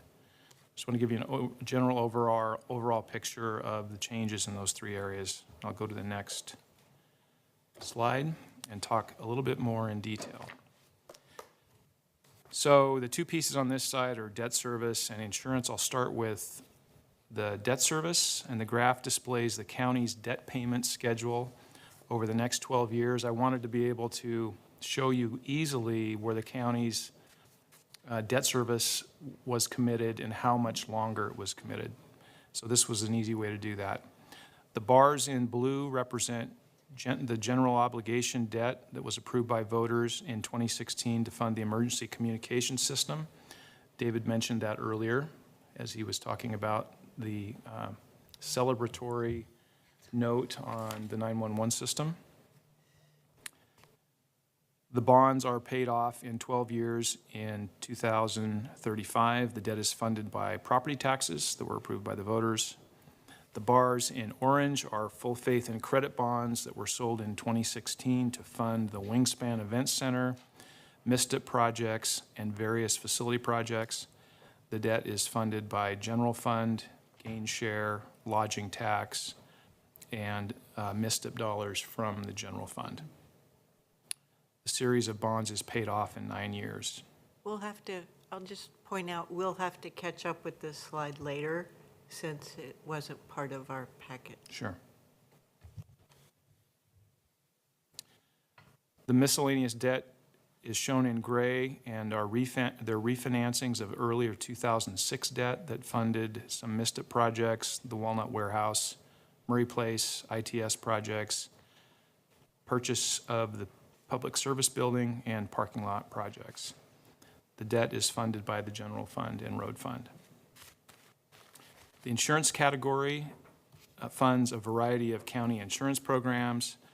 Overall, costs in this category have grown on average of 10% per year since fiscal year 17, with the primary driver being liability and casualty insurance and worker compensation, which have grown by 17% and 29% annually on average, respectively.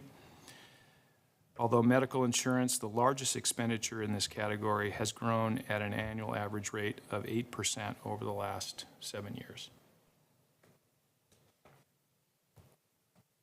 Next slide. The next two areas, replacement reserve. The first general category of replacement reserves represents several different specific categories around the county with a similar purpose to fund regular periodic replacement of capital equipment. The purpose of the first item, revenue stabilization, is to hold the general fund resources and is part of the general fund's current contingency policy calculation, along with the SIP fund balance. Since the only purpose of this fund is to hold a part of the general fund's contingency, which would normally be held in the general fund and not in a separate fund, the FY24 proposed budget will transfer the $11.6 million balance to the general fund, where it will become part of the contingency within the general fund. This was an item identified on the budget process redesign plan. Fund 105, the Revenue Stabilization Fund, will no longer be needed and will be discontinued in future budgets.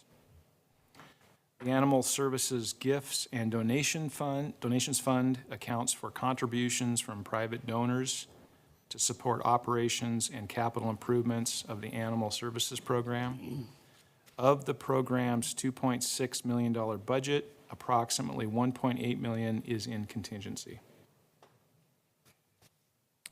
The Building Equipment and Replacement Fund provides for systematic replacement of various buildings and equipment components of the county's facilities. The fiscal year 24 budget includes a list of specific maintenance items on page 287 of the proposed budget. Revenues in this fund are generated through the county's cost allocation plan based on the occupied square footage of the county-owned facilities. Although the board approved the funding framework for the 24/7 critical facilities work on April 18th, these items had not been approved at the time the budget was developed and are not included in the proposed budget. A request for an amendment to include these projects will be made along with other proposed amendments. The ITS System Replacement Fund provides for systematic replacement of key information technology equipment. The fund collects revenue from county departments through the cost allocation plan based on the depreciation schedule of the county's technology assets and transfers funds to the ITS Capital Project Fund number 354, where the expenditures for the equipment replacement is made. The transfer amount in the FY24 proposed budget is $1 million, which is slightly less than the $1,015,000 that's in the current FY23 budget. Mr. Munn, if you could slow down a bit for the interpreters. The Fleet Replacement Fund operates similarly to the Building Equipment Replacement Fund and the ITS System Replacement Fund, in that it is funded by user departments specifically through a charge based on the asset and vehicle depreciation over the life of the asset, so that adequate dollars are available to replace the equipment at the end of its useful life. Well over half of the fund's budget is held in contingency for future replacements.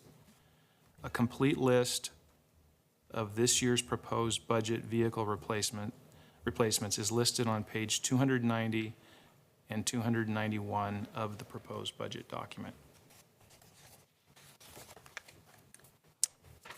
Moving on to the miscellaneous section. This section, for reference purposes, begins on page 292 of the proposed budget.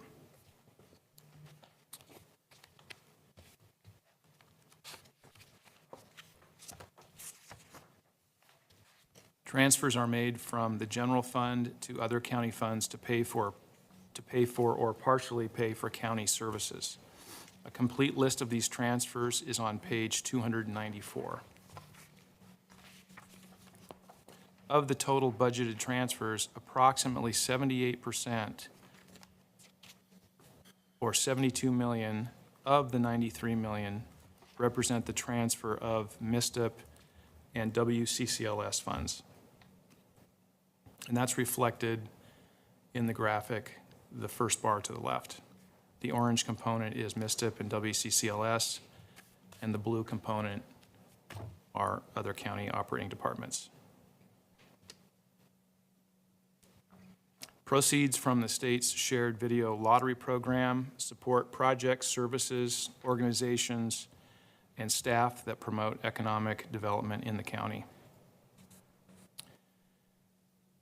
The next bar, the Strategic Investment Program Fund, collects SIP agreement revenues and distributes those revenue based on board-approved uses. The SIP budget for fiscal '24 is approximately $60 million. Of that amount, $32 million is budgeted as a transfer to the general fund for operating purposes. This is a decrease from $40 million in fiscal '23 and $43 million in fiscal '22. The fiscal '24 contingency, which represents fund balance, is $28 million, which is an increase from the fiscal '22 fund balance of $10 million. Uses of gain share funds in fiscal '24 are consistent with prior years, including $2.6 million for road projects, $5 million for facilities debt service, and $1 million for ITS capital projects. And last but not least is the Indirect Cost Recovery Fund, which I mentioned earlier, has some residual fiscal activity in FY '24, but is no longer functional as part of the county's cost allocation methodology. I have a question. You said that 5 million of the gain share is that for the wingspan? You said 2.6 goes to roads, 5 million went to, and I wasn't sure what terminology you used there. I assume that's for the wingspan. 4.972. Yes, I believe that's true. I'm going to double check that. I'm Facilities debt service. Yeah, I'm visualizing the debt schedule and the relationship between the MISTIP funds, and I wouldn't think that there's anything else. yeah, I think that's correct, but I will double check that.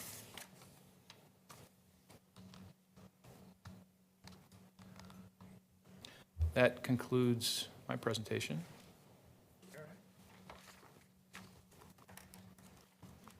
So before we go into the service district lighting, you want to allow time for community input? Right. So if there's anyone in the room that has signed up to do comments, you're welcome to come forward at this time. Karen. Yes, so. Okay, great. Can you tell us your name? Yeah. And then you have 2 minutes after you get your. Okay. My name is Tom Black. I lived in the county for over 32 years and been a participant with the CPO program. I was actually a chair for CPO 9, which is defunct right now. My question relates to the West Side Commons, also known as the Fair Complex. In particular, I'm just curious because there was I went through the details of this. I've dealt with budgets as a project manager, so I can read between the lines and understand how things float from point to point. But when the building was built and completed back in April of 2020, we didn't really do a grand opening. So actually, I approached one of the commissioners here to ask the question, well, why don't we do an open house? Why don't we have people come out? And kind of the end result was, well, we don't have the money. So in looking at the detail of the budget, we apparently have what we didn't have from last year. We have $50,000 now towards marketing or advertising marketing of the facility. And other than word of mouth, I don't know how else we've been doing it over the last 3 years. But to me, you want to invite the people who ended up paying for this, whether you call it gain share or whatever, it's taxes, okay? We package it, we're spending money on it to maintain the debt. And this $51 million facility really hasn't been given its grand opening. The idea is to bring people back to the community. This is a perfect place. This is our living room, basically. And the idea is to put that money into the marketing. If $50,000 isn't enough for the general marketing and advertising, I don't know how that number was picked, but it can always be bumped up. If we're spending $5 million to pay down the debt, well, maybe we shuffle a few of the dollars around to make that happen. But that's probably one of the best ways to market things. I know there's 10 grand sitting in the CPO bucket because we never spend it. It doesn't get spent. It doesn't roll over. And we actually came to this meeting with the CCI members to market or to lobby for that. And so whatever hasn't been spent on that can actually be used as part of promoting the CPO program and the public engagement program. But I know there's a way to get there. There's many paths to the Buddha. And I think this would be an excellent opportunity to do it, hopefully before we get into the fall, and maybe even before people go back to school and their regular work routines. But again, this facility is sitting there. A lot of people don't know it's there. You go by the fairgrounds. There's not a lot of activity during the evenings, and it just concerns me that we're underutilizing the facility. Okay, thank you, Tom. I will tell you from personal experience that the Washington County Visitors Association does promote that through requests for space. So there is some activity. Thank you for coming. We appreciate it. All right, Chair Boland, we do have a member of the public online, and I'll announce any other members of the public if you can utilize the raise hand function, and I will call on you in your order. So next up, we have Mayor Steve Calloway of Hillsborough. Mayor Calloway. Thank you very much, and thank you for the presentation. Thank you to everybody for your contributions. Having just gone through our budget, I know how much work it is, so thank you very much. I wanted to provide a clarification on the Willamette Water Supply Project. The original cost was $1.3 billion, and it is now $1.6 billion. So it's a 23% increase from the original estimate. But I want to be clear, just for all of our ratepayers and customers to know that the Willamette Water Supply Project has not doubled. It's gone from 1.3 billion up to 1.6. Also, I wanted this just to, again, speak towards and in the support of protecting MSTIP. As I sit on the the group that's working on the regional transportation plan for the next, 20 years or so. And I serve on that with Commissioner Fye, and we hear about the importance and the priorities of safety, mobility options, climate action, equitable transportation options, thriving economy. And MSTIP helps us as a county and us as cities to make sure that we're doing our part to meet these 5 regional priorities, as well as what we're doing through Metro. So I just want to say, the thought of rescaling and rescoping and delaying projects, I don't believe is going to be able to help us meet, those 5 RTP vision and goals, as well as we could otherwise. So thank you very much for accepting my input tonight. And again, thank you for all of your good work. Thank you, Steve. Thank you, Mayor Calloway. Next, we have Melissa Laird. Melissa, can you hear us? Yes, I can. Can you hear me? Yes, we can. Please go ahead for Okay. 2 minutes. Okay, thank you. And again, great presentations by everybody. Thank you so much for all the hard work. I know this is really difficult and these budgets are very complex. And my question kind of relates to understanding the manifestations of the budget reduction decisions. What services will get cut or reduced and changed? And then what are the consequences of those decisions, not only for the department, an office that is doing the reduction, but also for the rest of the county? As we know, so much of our work is interrelated. The assistant county administrators are doing a great job representing each functional area and doing a great job trying to explain, what the reductions are. But at times I'm still kind of missing the specifics to really understand the implications of some of these decisions. So like with personnel gaps, it's important to identify the impact of the services, right? What services will be changed, not done because of a reduced FTE? One example is the, gap of 7 FTEs in the sheriff's office to meet the 1 officer per 1,000 residents goal. What services really are going to be changed or cut, or what does that mean? And then once you better understand the services, it's really important to identify the impact of that to people relying on those services, and equally important to the community at large. So an example here is, what does the DA closure of the reception counter servicing, the domestic violence unit, the victims assistant unit, the misdemeanor unit, and the grand juries, what do those mean to the people relying on those services? And then equally important, what does it mean to the community in general? Now, these examples are from the first meeting, and there's a whole bunch that relate to all the functional areas we talked about tonight as well. So they're, general comments.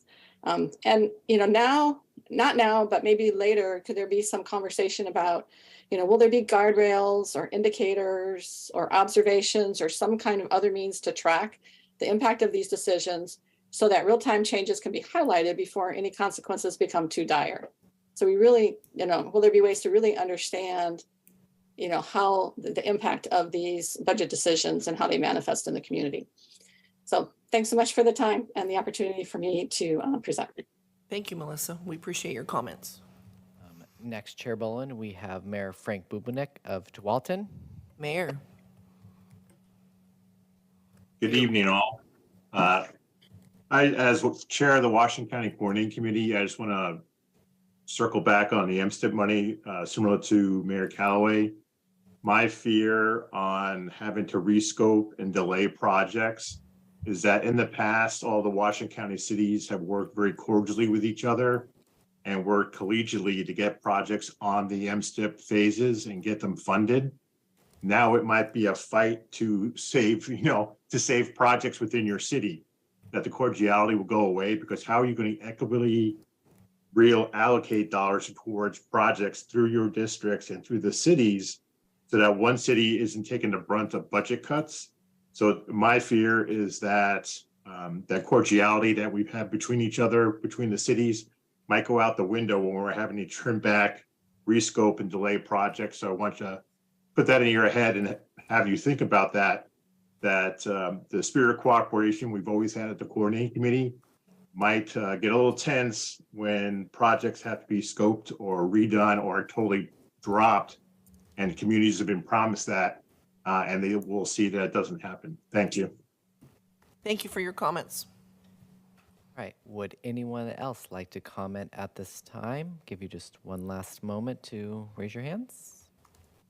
Not seeing any additional hands, Chair Boland. Okay. So since we already had our break, I think we're going to move on to service district for lighting, unless there's any other comments. All right, so moving on for service district for lighting number 1. So we would like to hear from Stacia and Sheila. There they are. Welcome. Thank you. Unfortunately, Stacia Sheeler, our street lighting coordinator, could not be here tonight. She's Okay. Been ill. You get to do double duty then. Yes, so she's normally sitting beside me.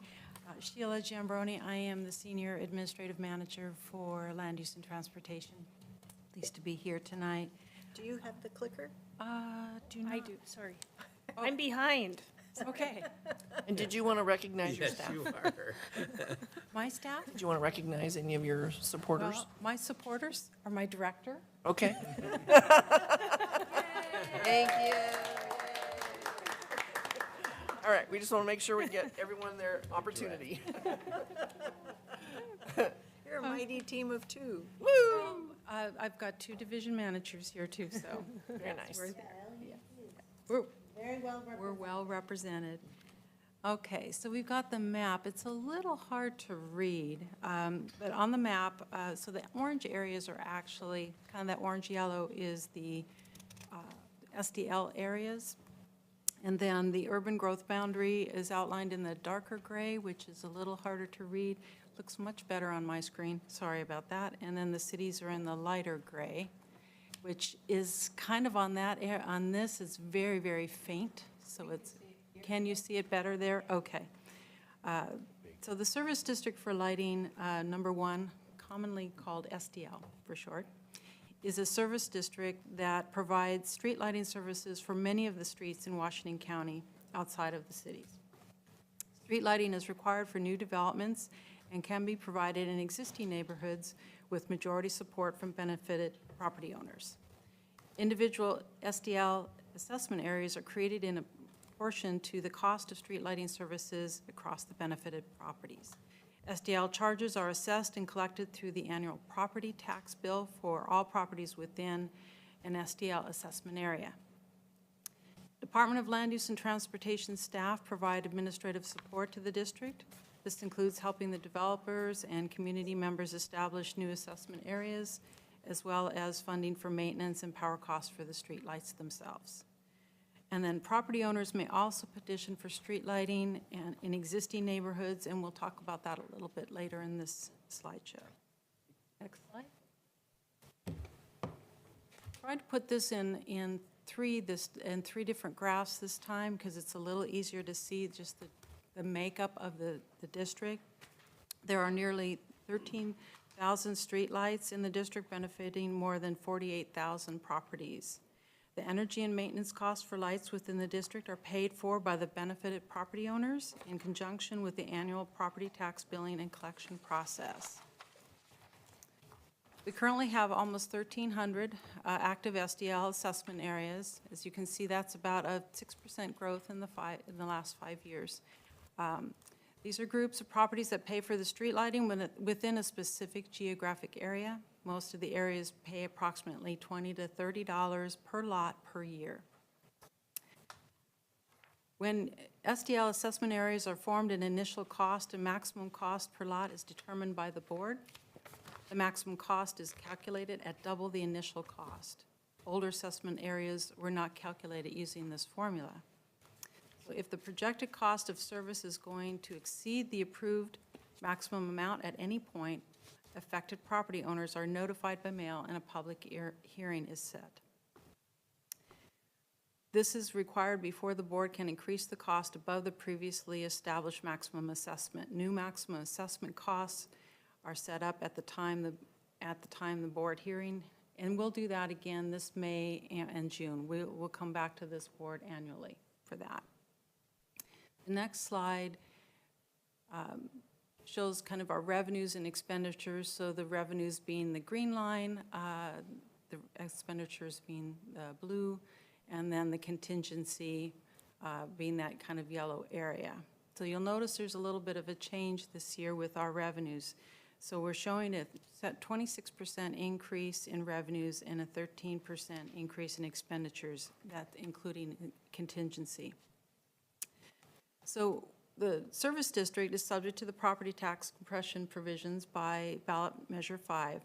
This compression is projected in, as a result, we'll see about a 3% decrease in our revenue this year. Combined with rising electricity costs and increased staff costs to manage the program, a significant assessment increase is reflected in the 23-24 budget request. The increased cost per property in most of the assessment areas will be minimal. So I do have a couple of examples that I'd like to share just to give you some perspective in that. So I'm going to just name out a couple. Fisher Point, they currently pay $27.02. That's an annual rate.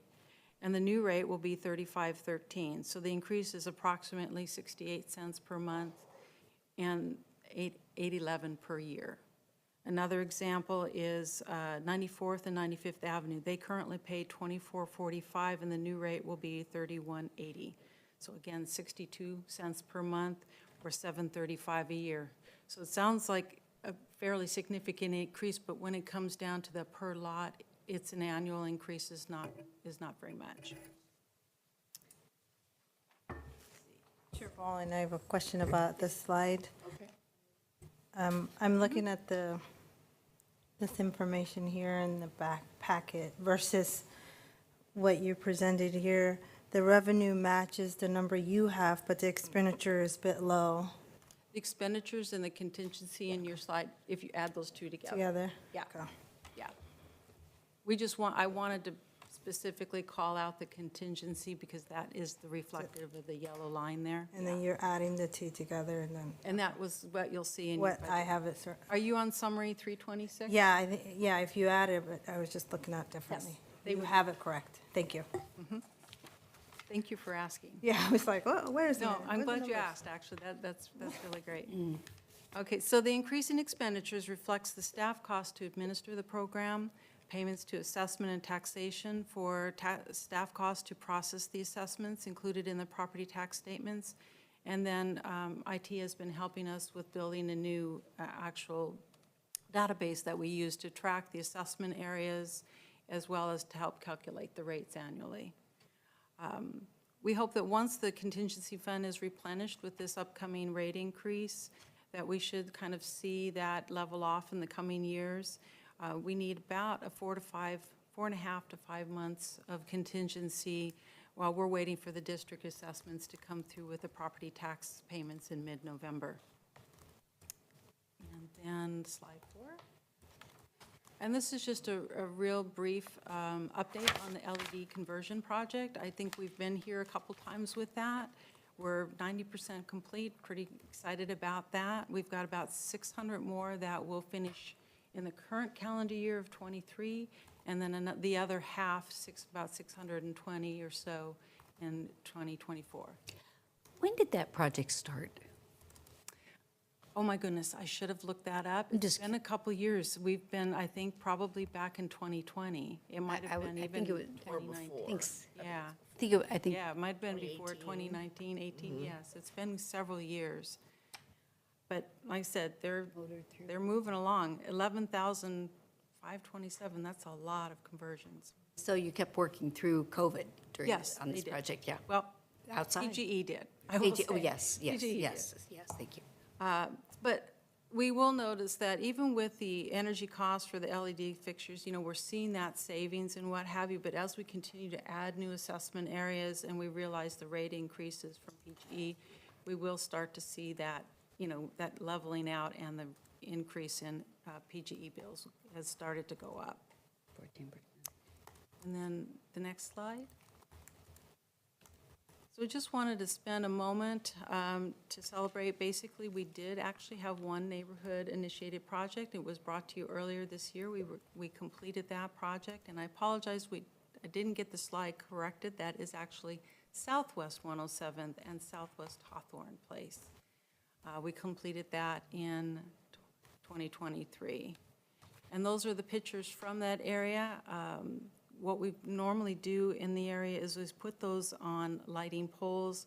We have found that if you put them on the lighting poles themselves, the cost estimate is a little cheaper to do that. But basically what we do is we work with the neighborhood contact. We ask PGE to review the area to find out if it's possible to add lighting to existing poles. They verify, and basically if there's more than 50% in favor, we come back to your board and we go through the agenda process for approval.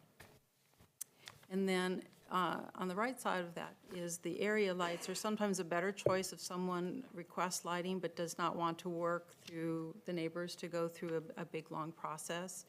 An area light costs property owners about $10 a year, and it can be installed by PGE. We've had a couple of requests for those last year, but I've been told that PGE is now actually directing people to Amazon. So you can actually get some street lights on Amazon and an area light and install that. It's a big package. And then, But whose poles? I would imagine they would put up their own poles. Yes, okay. I would hope they would put up their own poles. I happen to Still a big notice box. And then one other thing, we talk about little shields, because I think we've heard quite a bit, with the LED lights, they're very bright and what have you. And if you look at them, they are extremely bright, but they are pointing downward. They are very dark sky friendly. Most folks, when they realize that they don't have the backlight coming back at their home, they're pretty happy with them. Unless you like the more amber lighting of the old fixtures, the mercury vapor, but those lights, we're not able to get those, they're not available anymore. So that's why this LED conversion is something we really needed to do. But we still have a few people that want shield installations, and we welcome that, and we will give them directions if that's what they want to do. I don't have anything else on the district, unless you have further questions. Yes, comments?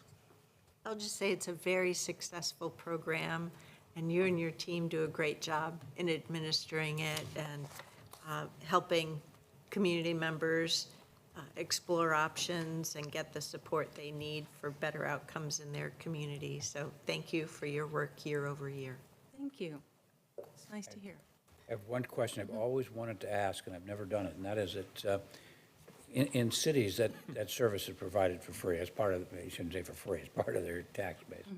Do we know the rates that we're buying? Not only the poles, we don't buy them, they're assessed to the homeowners, but also the electrical costs. Are they the same as cities would pay, or is there any markup because we're taking and having each little area? I'm in this district as well, I pay into this. I don't know that I've ever done that research.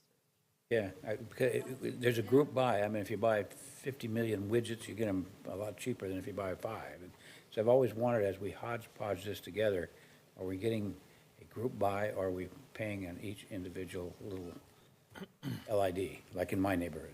So, yeah, I'm just curious. We will get back to you on that. Do you want a light in your neighborhood? We've got them. Good. Yeah, we pay for them. All right, other comments, questions for the good of the order? No? All right, so we're at the point where we can accept some more community input. Thank you very much. We appreciate your presentation. Do we have some people online? Would any member online viewing this meeting like to provide public comment for up to 2 minutes on the Service District for Lighting budget presentation? Give you just a moment to utilize the raise hand function. Not seeing any hands, Chair Bullen. All right, anyone in the audience want to come forward for public comment? Seeing nobody rushing up here, we will move on. So my agenda says next steps. Are we coming to an end here? Yes? Wow, good job, people. So I did want to make a comment when we did our roll call. We had 2 of our lay members, Steve and Joe, resign from the committee. So it's Paul and Joe and Karen holding up the fort, and along with our commissioners. So we are the committee for the budget. So Steve was online. He resigned. He came, Steve Petzer, Yeah. and he resigned. All online tonight? Paul is online tonight. We just don't see him. He was online. It looks like he dropped off, but He was on for the first part for sure. I'm not sure if he stayed for this. So we have Paul and Karen and Joe. All right. If there's anything, is there anything else for the other, or we need to have another meeting, I'm understanding? Yes. And I'm hearing May 25th, since the presenters mentioned May 25th. Is that correct? It's a very difficult night for me. Do we have options, or is that the only option we have? So tell me what the next meeting would be for. What else do we need to do? So, That's the Q&A piece. We're supposed to read about it and come so back. there's Q&A. Okay. But also, I am proposing some changes to the proposed budget. And that was, I believe, a packet that was sent to all of us earlier today. I can't find mine. Electronically. So it came electronically to me at noon. Yep. Okay. So So maybe it's 7 o'clock. Could we dedicate 30 minutes to the discussion and see how we're doing? 30 minutes of discussion? Yeah, I So have this. it really depends upon what the committee wants to do. Well, do we want to discuss these? Do we, I have a note here that says we should decide on how much longer we're going to accept additional amendments. So maybe we should address that. How does that sound? Okay. So I'm not sure. Do we need to allow another 3 days and have them due by Tuesday at 4 o'clock? How does that sound? Sounds good to me. What's the date of next Tuesday? Next Tuesday is the 16th. Okay.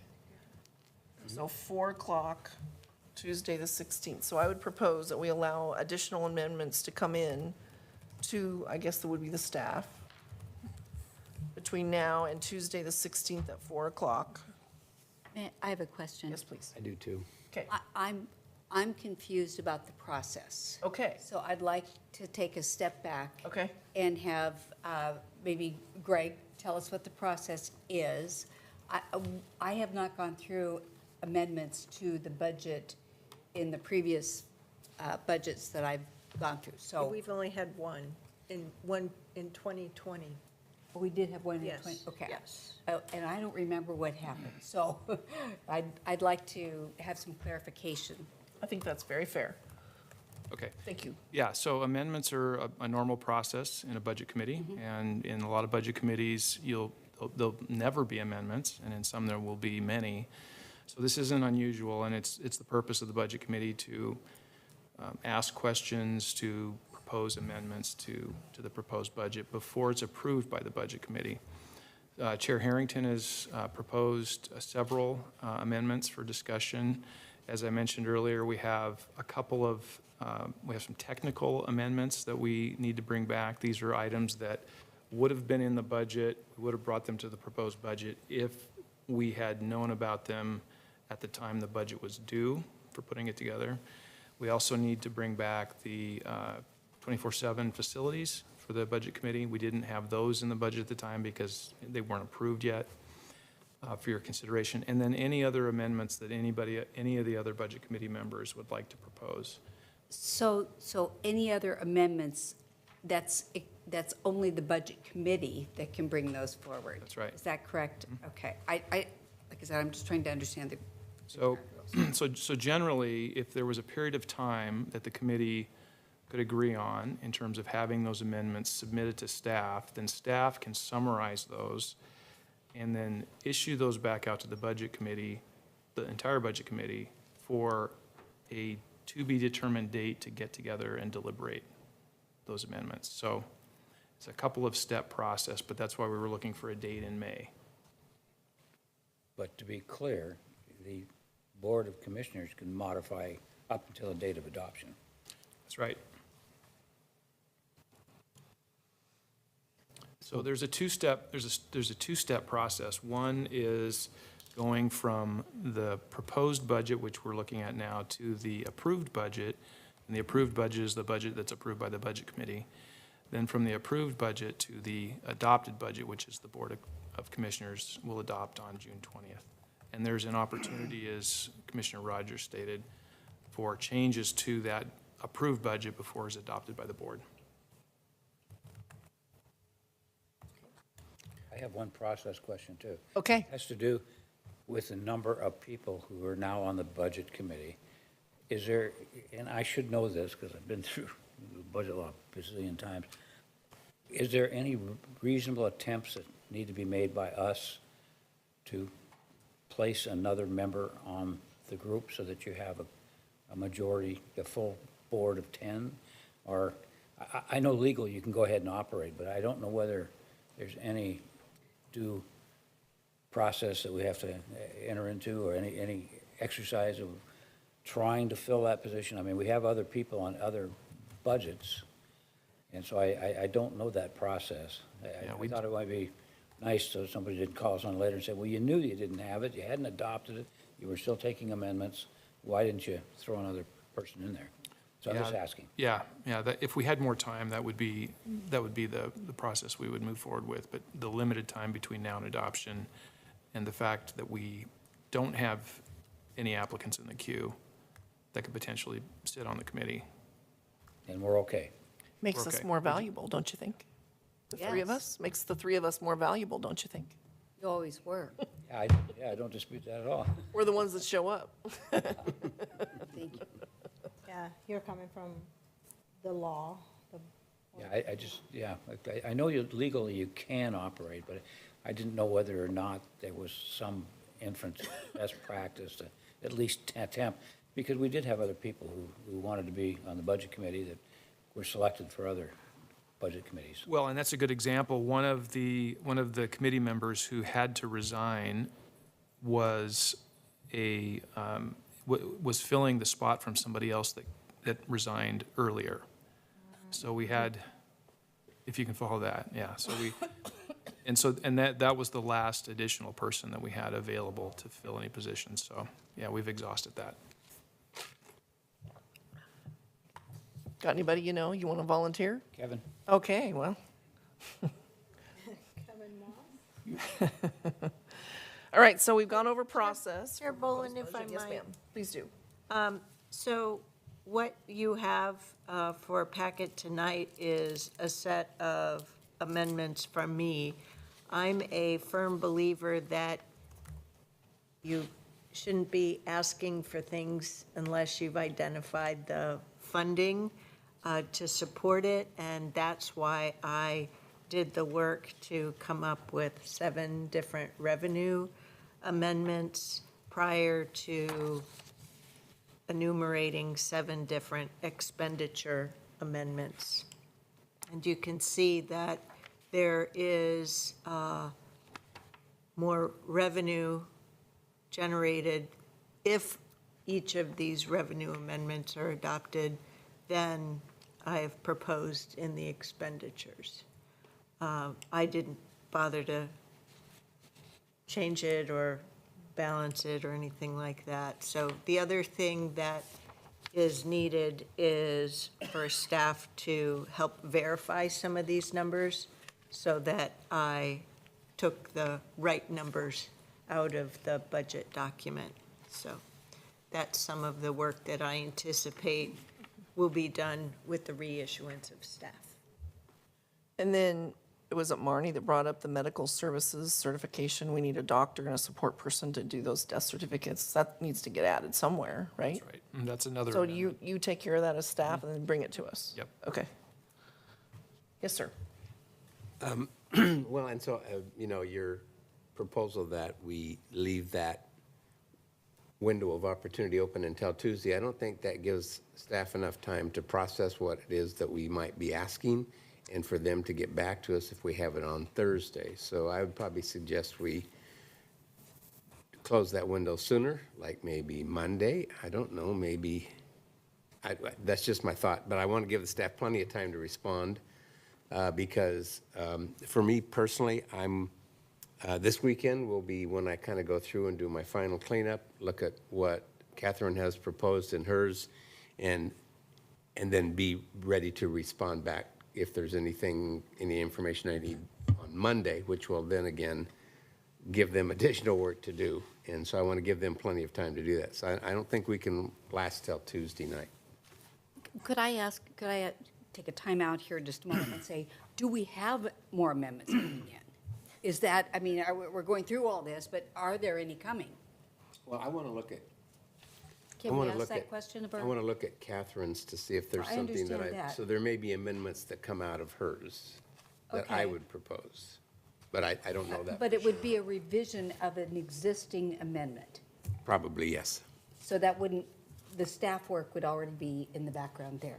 Yeah, I don't anticipate a lot of work there anyway. Okay. So, yeah, I'm not doing So I'm a just lot. asking, I'm not at this point. I would like to propose the $100,000 that we've had historically in the commissioner's budget for the distribution to nonprofits be added back. I have a couple little adjustments to what Catherine did, but I think she did a great job of balancing, and she found some money, so that's important. But I can do that. So that clarification on that 100,000 is each commissioner gets 20,000 to allocate to whatever they want? Part of our SIP, yeah. Okay. Chair Bowen, if I may. Charitable organization, but you each get 20 to do something with. Correct. Right? So you're asking for 100,000 to go back in there. Got it. Yep. So that's an amendment. Yes, Chair ma'am. Bowen, if I would ask, we did send the committee out a form to complete, so Commissioner Rogers, Mr. Munn can work with you on that form. I do think it is important for us to set a process in place. Okay. So if committee members do have an amendment to make, as is included in your published packet, and for members of the public that may be listening, Chair Harrington's amendments are included in tonight's posted packet. That way we have the same documentation from each committee member, and we can be transparent with the public on what amendments are coming in. Okay. And this is a new form this year, so we're always open for feedback from committee members how to improve it. Commissioner. And, yeah, Chair Bowen, if I Yes, may please. answer to Commissioner Teresa's question, maybe. I'm contemplating and reading all the amendments presented, and then, so, to be determined. So if we had till Tuesday at noon, Well, okay. and either of you or anyone else? I don't know. I don't plan to have any amendments. I'm just trying to get a volume feel too. So, okay. Thank you. I'm just feeling like there might be some organizations, and if we say, I mean, if we have tomorrow's Friday, then there's Monday, and then by Tuesday at noon, whatever they want to submit, they have some time to submit something. And I feel like if we make it less, Amendments come only from the budget committee Oh, members that's it. Oh, themselves. okay. Yep, and on the amendment form, the amendment form does ask that budget committee members not only list what the expenditure is that you're asking to change, but also identify the offsetting revenue for that expenditure. okay. I think Chair Harrington gave us a great sample. Could we review dates again? So Tuesday, the 16th at noon. Anyone who wants to submit amendments from the Budget Committee needs to get those in. Then staff will do some work and get us information back. And our next meeting to review those would be when?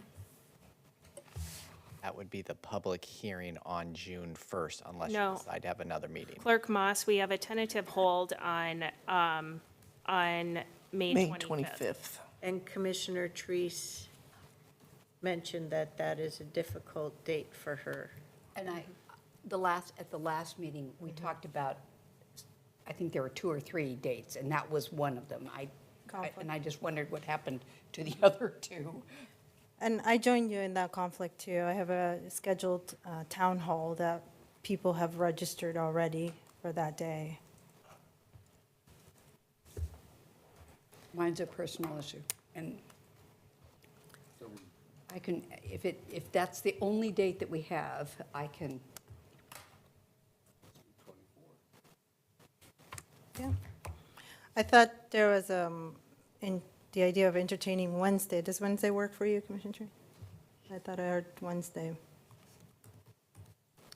of the same week. Commissioner Rogers and I have a meeting we would need to reschedule with community, but the budget is the most important thing we do, so community meetings will just get rescheduled. So we Yeah, I rescheduled one today. I had a 1-hour meeting with the Aloha and folks who have an issue with the encampment.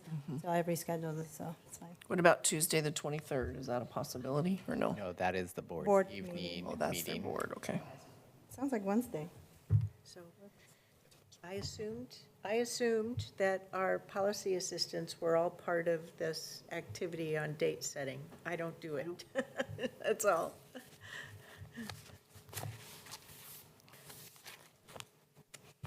So are there options or no? Monday? Can't do Monday, we're too short on that. So Commissioner, Budget Committee members, I can't answer the question if there's available dates because I don't have access to everyone's calendar. So can staff work on establishing the date tomorrow morning and get back to the budget committee members so we can look at the commissioners' calendars, and we'll work with budget committee members, Joe, Karen, and Paul on the scheduling. Because group scheduling in a meeting can be very challenging. Yep. And boring. Yeah. We all look at the. We're all busy people, right?